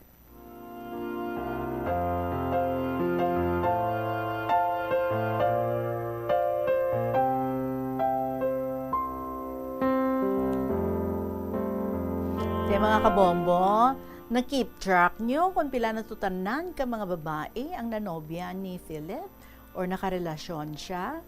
Ako, samtang gabasa ako, so nag-isip-isip ako, anay song ulihi, wala na ako ka-keep track. Kay kabudlay, no? Grabe. Nga, karisma. Ano ang may ara ka? Every time may makilala ka, dugay-dugay ka muna. Mahilig ka gidman, magpangaluyag. Bisan may nobya, hala, sige lang, no? And then, ginabaton ka Manila. Pero right now, may ara ka na sa imwid ka o galingan nga partner. And I hope, nga ti amo na ang the last na nga mangin partner mo, ang imo na nga wife sa imo nga pagpangabuhi subong. Kag kanami man, kay plastado ng imo nga mga kabataan. And yes, in to gid ang imo nga wisdom nga nakuha sa imo nga experience. Kung ano ang ginahimo mo, nagabalik man sa imo, nagakatabo man sa imo. And that's what you call karma. But anyway, kung bata, kapag yun man matuod, no? And then, inabalangan daw na anad ka, oops, kada pangaluyag mo, yes lang nga yes. Daw, doon di ka nakauntat, no? Every time may makilala ka naman, mga luyag ka, siguro, no? You just want to find out. Kung inibala siya, batunon niya man ako o kung hindi. So, wala ka na nagapanumdum nga, ay, may girlfriend na ako, pero nga, ang nangaluyag pa ko, do something like that. But anyway, I'm sure na-reach mo na ang imong quota, kag subong, matinong na ang imong pagpangabuhi, wala na sa mga chicks. Hindi bala? Salamat kid sa imo Philip, sang silay sa imong pag-share sa imong istorya diri sa KLP. Alas 2:36 ang aton nga oras sa mga panumbalik ang KLP, pagkatapos ng pila ka mga importante nga mga pahibalo. Tiagon. Ang depresyon ang hindi gulpiyada lang nga nagakatabo sa isa ka tawo. Masami man nga ginakabig sa mga tawo nga depressed ini bangod sa kasubo nga nagakabatyagan. Ang kasubo, temporaryo lang nga nagakabatyagan sang tawo kag masami nagadugay sang pilalang kaadlaw. Samtang, makabig naman nga nag-experience ikaw sang depresyon kung masobre na sa 3 ka bulan nga nagabatyag ikaw sang kasubo. Importante nga mahibaluan ang mga naga-trigger sa nga mga balatyagon, agud nga mahibaluan kung paano ini nga bulngon. Sa pagbugtaw mo sa aga, cold baladayon nga tubig ang imo ginainom? Ay, dali lang, wait a minute. Para sa ininit. Suno kay Dr. Deborah Weatherspoon, isa ka advanced practice nurse, mas maayo nga mag-inom sang alabaab nga tubig sa aga. Paathag ni Weatherspoon, iniya nagabulig sa lawas nga magpagwa sang toxins kag naga-improve sang imo blood circulation. Sa mga babayi, ang pag-inom sang alabaab nga tubig ay nagabulig man kung ikaw nagasuprer sang period cramps. Hindi ako Kada 39 segundo, may isa ka tawo nga nagakabiktima bangod sa paggamit sang computer. 8 ka milyon sa kada tuig ang ginaatake sang hacker. Likawan ang mangin isa sa biktima, mangin mahinalungon sa mga ginapanghatag nga impormasyon, protektahan ang kaugalingon, paggamit sang internet pasangkaron. Ini nga pahanumdom ang ginadulong sa imo sang the #1 and most trusted radio network in the country, Bombo Radio Philippines. Basta Radio Bombo! Ano bala ang dapat tandaan sa tion nga magbiyahe agod mangin hassle-free ang bakasyon? Yari ang pila ka mga tips. Una, i-check ang health kag travel alert sa napili nga mga lugar. Ikaduwa, Plazuela de Iloilo Billboard of Activities for October 12 to 18, 2025. Excitement ang ilan na batyagan bangod si Mr. Totong Villaruz kagang iyang banda ang natalala nga maghatag sa inyo sa isa ka great musical blitz sa sining weekend, October 18, sa concert at plaza. Mangin inyo umpisa alas 6 sa gabi sa sining Sabado. Sa tion sa musical show, napulo ka mga matahom nga Plazuela de Iloilo Special Edition Mags kag madamo pa nga iban ay gaparapol sa mga suki sa Plazuela de Iloilo. Sa October 19, Domingo, ginaagdang tanan nga mangin kabahin sa Eucharistic Celebration nga paghahiwaton sa Latolda sa mga adlaw alas 11 sa aga. Sa tion sang Holy Mass, ipangamuyo naton sa Ginoo nga padayon nga i-remind ang mga lidere sa aton pungsod nga ang ila power is meant to uplift the lives of the common people, not to destroy it. Plazuela de Iloilo, we remain to be one with you in a common hope for a better community and a progressive country in 2025. Pananakit ng katawan, sila ang magpapatunay kung gaano ka-epektibo ang SED Liniment Oil. Masakit na katawan ko, yung likod ko, papapahirang ko yung likod ko. Konting massage lang naman na ganyan eh. Ayun, nawawala. Maitulog ko lang yan, wala na. At ng ulo. Masarap na tulog ko, sir. Subukan nila at nang maranayan nila na ang SED Liniment Oil ay mahusay. Tanyata Rivera Salamero ng South Poblacion, Gabaldon, Nueva Ecija. SED Liniment Oil. Gawa ng SED Marketing. The Farmers Bazaar, your traditional public market with the touch of Plazuela Dos, ang isa ka lugar nga gintukod sa tion kag sa kasagsagan sa COVID-19 pandemic nga may tinutuyo nga maghatag sa imo sang safe marketing experience. Subong nga ang COVID-19 hindi na gid man dako nga pamahog kag nagapakadto na kita sa next normal. Rest assured nga ang Farmers Bazaar will further evolve agud yung magpadayon sa paghatag sa inyo sing satisfying marketing experience. The Farmers Bazaar sa lower level, tara na pahamtang ang fish, poultry, kag meat section para naman sa inyo mga kinahanglanon nga prutas, utang kag iban pa, magbisita sa upper level, pinaagi sa paggamit sa hagdanan o kon sa pagkadto direkta sa parking lot. The Farmers Bazaar, your traditional public market with a touch of Plazuela Dos.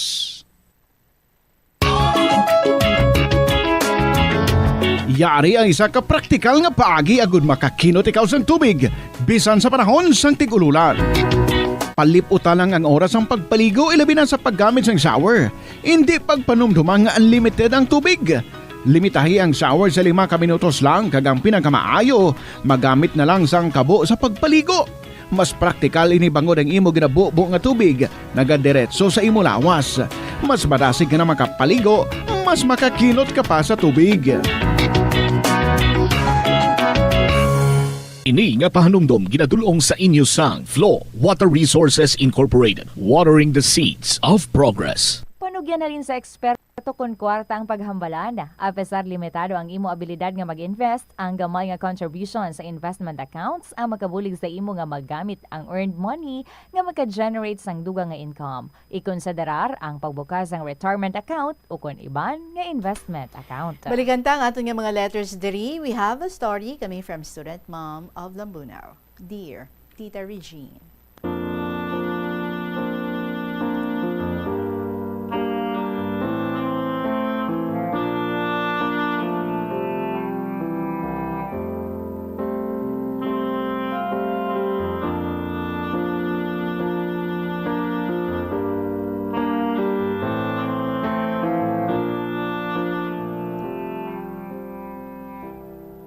Kumusta na ang mga KLP listeners and contributors? Mayo pa kamo, damo ideas and inspiration to write. Samtang ako, 3 weeks nang walang kasulat or wala kasulat kay Tita Regine. Matiyag ko bala, doon nagamala akong utok. Hindi maganda, kag bisan anong puga ako, ma-effected. Si Robert Syme nagsiling, nga words are vehicles that can transport us from the drab sands to the dazzling stars. Pero contradicted naman ito sa idea ni Blackstone nga nagsiling, words without ideas are like sails without winds. Pero siling nanda, bisan ano ka pa kuno ka prolific writer, nagaabot man sa imo ang tion, nga daw hindi ka kabalo kung ano ang imo isulat o paano mo suguran agluyag mong idulong sa mga makapamati o makabasa sini. Pero with KLP, bisan hello lang or kumusta ka mo, a good afternoon, mapadalagid ako sang sulat ko, even just to say hello or I love you all. Ambot na lang. Do ginagiyan sang Bagyo ang utok ko. Speaking of Bagyo, nadumduman ko pa sang bata pa ako nga kada may manug-abot nga bagyo, ginahigta ni tatay sang dako nga alambre ang 4 ka pusod sang amon nga barong-barong.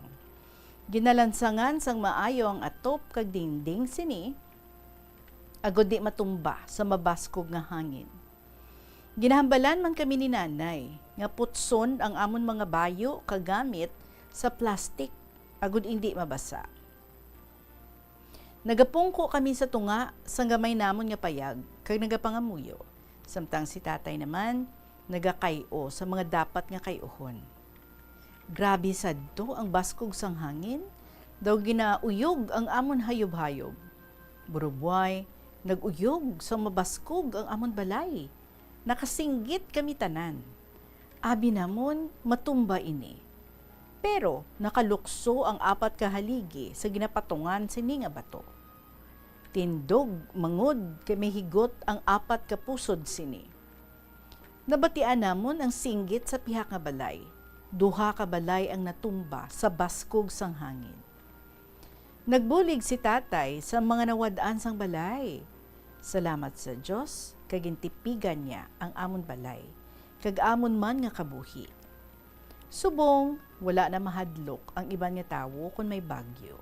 Ang iban pagani, naga-storm chasing. Habi na nila ini, kag nangin profitable business naman para sa iban. Tita Regine, sa aton nga kabuhi, madamo man nga klase sang bagyo ang nagaabot. Kapigaduhon, pagmasakit, mga sakuna, kag iban pang klase sang paghangkat sa aton. The book of Proverbs, chapter 3, verses 5 to 6, nagasiling, "Trust in the Lord with all your heart and lean not on your own understanding." Si Solomon nagsulat, "In all your ways, submit to Him, and He will make your paths straight." Ang aton Ginoo is the master of the adventure of living, and following His wisdom leads us to fullness of life. Every danger and challenges in our life is an occasion to trust God.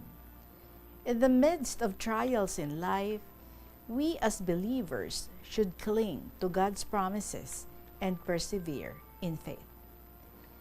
Sa tion sa mga harsh circumstances, kag mga peligro seem to be on hand,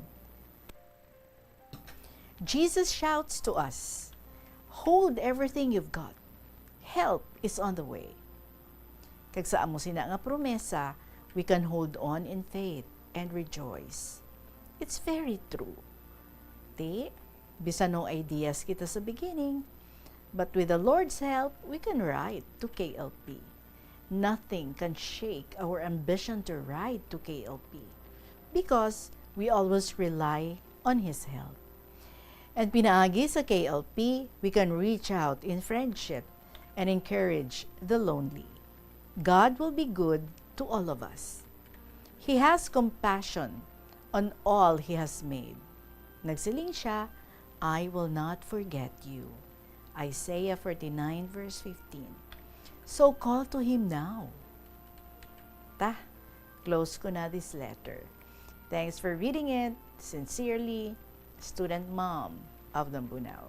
And God bless to all.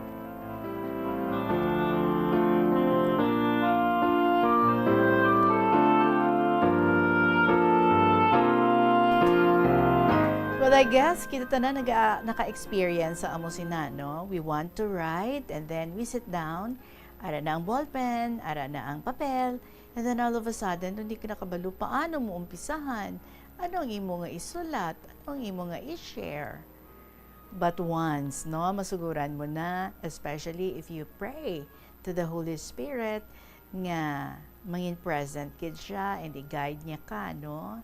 Kag tagaan ikaw wisdom, nagaano lang, no? Nagatayo yun lang. And kung kaisa daw, hindi ka naluyag nga maguntat sang imo nga pagsulat. Kay ti, naga-flow lang gid ang mga ideas, ang mga experiences, kung para sa KLP, no? Sometimes naga-overflow pa gani. And so, amo gid na exactly ang imo nga nabatyagan, ang imo nga na-experience. Student mom, yes, hindi ka nag-iisa sa experience na yan. And so sa iban man dira, no? Kung nagpa-problema ka mo, paano nyo nga suguran? Suguri lang, the way you would want to share your story sa inyong friend. Kag tayo yun na lang na, no? Ang pag-flow sa mga ideas. And before you know it, ay, tapos na gali. Diba? Salamat gid, Student Mom, for another beautiful sharing sa sining nga hapon. God bless you also.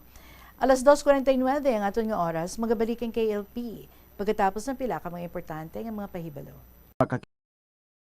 Kinot sang tubig, tinguba ang mga lalabahan kag tinguba man ang pagpanglaba. Ang pagpanglaba sang isa ka bes sa isa ka semana ang nagakinot sang naglabot sa 50 litro sang tubig. Kung nagagamit sang washing machine, iset ini sa mas manubo nga wash cycle. Makakinot ka na sa tubig, makakinot ka pa sa enerhiya. Nga ginadubilian ang illegal nga droga.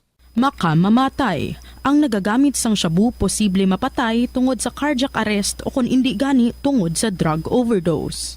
Makaguba sang lawas. Makadulot ini sang pagkaguba sang kidney ukon pag-angkon sang hepatitis, posible man nga malatnan sang acquired immune deficiency syndrome ukon AIDS. Maglikaw sa iligal nga droga para sa matawhay kag malinong nga komunidad kag pamilya. Yari ang mga simple nga paagi agon makakinot sang tubig. Kaayuha ang mga taga sa tubo ukon hose. Hindi tanan nga taga sa mahapos kagilayon nga makita tungod ang mga tubo ukon hose ang nakalubong sa duta ukon semento nga bahin sang balay. Kung magsigi ang mga tagas nga ini, mahimo nga magalabot sa 10,000 ka litro sang tubig ang mausik sa isa ka tuig. Maggamit sang leak detection tool ukon magkonsulta sa mga eksperto kung may pagpangduwa-duwa nga may tagas sa mga tubo sang tubig agod ini gilayon nga makaayo. Wala sang adlaw nga ginapili ang mga aksidente. Here's another story from Ningne sa Lambunaw. Dear Tita Regine.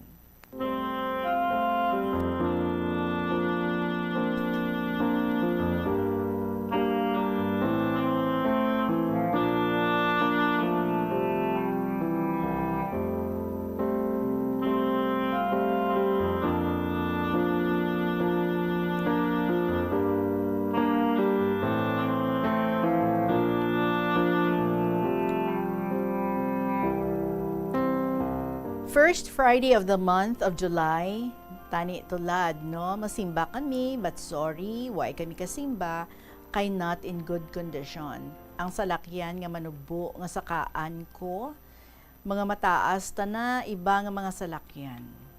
Ti worried ako, basi magsakit akon paa. Sa Domingo, mapa-intention ako pasalamat, kag para sa kapahuyan, sang tanan nga mga kalag. Nabatian ko tita ang sulat ni Lola Amparing nga gapangayo sorry sa mga nasulat na nga nakasakit sang balatyagon sang iban. Amo manday akon ginahalungan kay iban mataas ito na huna. Daad ang matamaan hindi lang mangakig kay daad naga-voice out lang si Lola Amparing. Kakasakit sang iya heart. Hibubunot nga daad ipautwas naman sa kahanginan. Sige lang Lola Amparing, sa Lodogid or sa Ludogid, siningni sa imo sa Lambunaw. Kay ang mga tao tulad sa kalibutan, gamay lang nga butang, bisan hindi sanda ang imo buot hambalon, nagapanaklaw, payway sanda kamaan, nga sanda masakit man dumdumon. Amuda, hambal kay isa ko nga balay, hindi ako madumot, pero madinumdumon lang.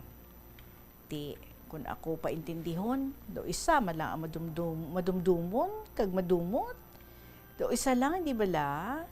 Tita Ilam, intindihan mo man ang akong language. Kinaray haha. Uugid, no? So, ang mga tao tulad, dali bumatsyag, payang anda, ginahambal, wa isanda kamaan, kung masakit man ang parehas na. Dumduman ko gani tita, sang bag-ulang gawa na stroke ang bana ko, di kay ginarehab pa sa hospital, nagtiner pa kami 8 months sa ungka, may nag-agto sa balay, kag nanugid, nga si amudya nga tawo, naghambal, nga daad, napatay diretsyo ang bana ko. Tuod ka? Hambal ko. Nahambal na day tiuugid ko no, paymanan ko, basi tana, gapanumdum ka day Baw, sakit-sakit ba? To, hambal ko sa bana ko, dalahapuhap kakamot kag dughana. Hindi, ti mo to magpa-apekto. Why, patana ang kaday mga muyo lang taton. Ang tanan, pagbuot ka mahal nga Diyos. Sino bala sa aton kapakot, kapaarabuton ta. Gani, Lola Amparing, we will stand for what we are or who we are. Have a blessed day sa tanan nga katapos ang DYFM, especially sa imo, sa kabataan, umagad kag mga apos, kag sa tanan nga mga classmates ko sa kahanginan. Lovingly yours, Ningne, sang Lambunaw.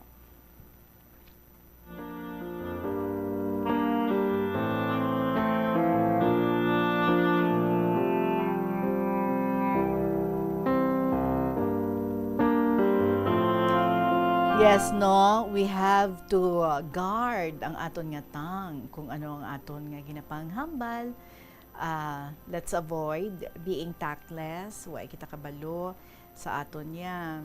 We don't mean any harm, pero basi, no? Nga maka-offend sa iban nga mga tao nga makabati sini. So, corrected na yang imo, no? Ningne, ano lang, hindi kita maghambal sa mga butang nga makapasakit man, no? Sa balatyagon, sa iban nga mga tao. Let's also put ourselves sa tao nga ina. Like, kung ikaw man abihambalan sa amo sina nga mga tinaga, hindi ka man ayhan, masaklaw? So, gani, no? We always have to guard our tongue and be conscious kung ano ang nagagululuwa sa aton nga mouth. Thank you so much, Gid, sa imo. I'm sure happy si Lola Amparing hearing ang imo nga ginapanugyan diri, no? Para sa iya. And your big support para sa iya. Salamat, Gid, Ningne, sa Lambunaw. Oras naton, mga kabombo, it is now 56 minutes after 2 o'clock. Magapanubalik ang KLP pagkatapos ng pila ka mga importante ng mga pahibalo. Tubig, hindi mag-shower o kung maligo sang malawig. Sa sulod sang panimalay, kalabanan sang tubig ang ginausar sa pagpaligo. Nagalabot sa 24% sang tubig sa panimalay ang natigana sa pagpaligo sa mga miyembro sini. Ang pagpanubo sang tiyempo sa pagpaligo sang 2 ka minutos ang makabuhin sang 30% sang ginakonsumo nga tubig. Maggamit sang shower timer o kung mag-set sang alarm sa imo cellphone kag ilimit lamang sa 4 ka minuto ang pagpaligo. Kung nagagamit sang shower kag nagahulat pa sa pag-init sang tubig, saluda sang balde ang nagailig nga mabugnaw nga tubig kay sarang paining nga magamit. Paano ipabilin nga matinlo ang ginakaon nga mga prutas kag utan? Dapat nga I hope next time around ang mga istorya naman sa wala pa nakaagi share diri sa kahapon lamang program ang aton nga mabasa. Every day as we are being with you sa KLP. So paligid maumpisahan na. Ang importante, umpisahan, no? Ang mga istorya, hindi lang mahambal, sige, one day. Now is the time para nga umpisahan. Don't wait for that one day, kaya hindi na magabutang ina nga one day, but seize the moment. Nga ara ikaw, ready na ikaw, nga magsulat sang imo nga kasaysayan. Actually, you can always make yourself ready, no? Para nga mag-share. Whatever it is that you would want to share, diri sa KLP, paki-email ninyo ina sa bombo_iloilo@bomboradio.info or isulat and then ipadala. Sa kahapon lamang program, DYFM, Bombo Radio Iloilo, Sky City Tower, Mapa Street, Iloilo City. More beautiful stories will be with you tomorrow sa aton liwat nga pag-ubdanay. For the meantime, after sa KLP, nagahulat na ang mga dramas kada hapon to Young Ermitania, Provincial Jail, kag Dear Diary. So enjoy ang mga programs and the rest of the programs diri sa Bombo Radio Iloilo. For the meantime, check taliwat ang ating Christmas countdown. Christmas is a time for sharing, giving gifts for everyone. What matters now is this Christmas we share the love.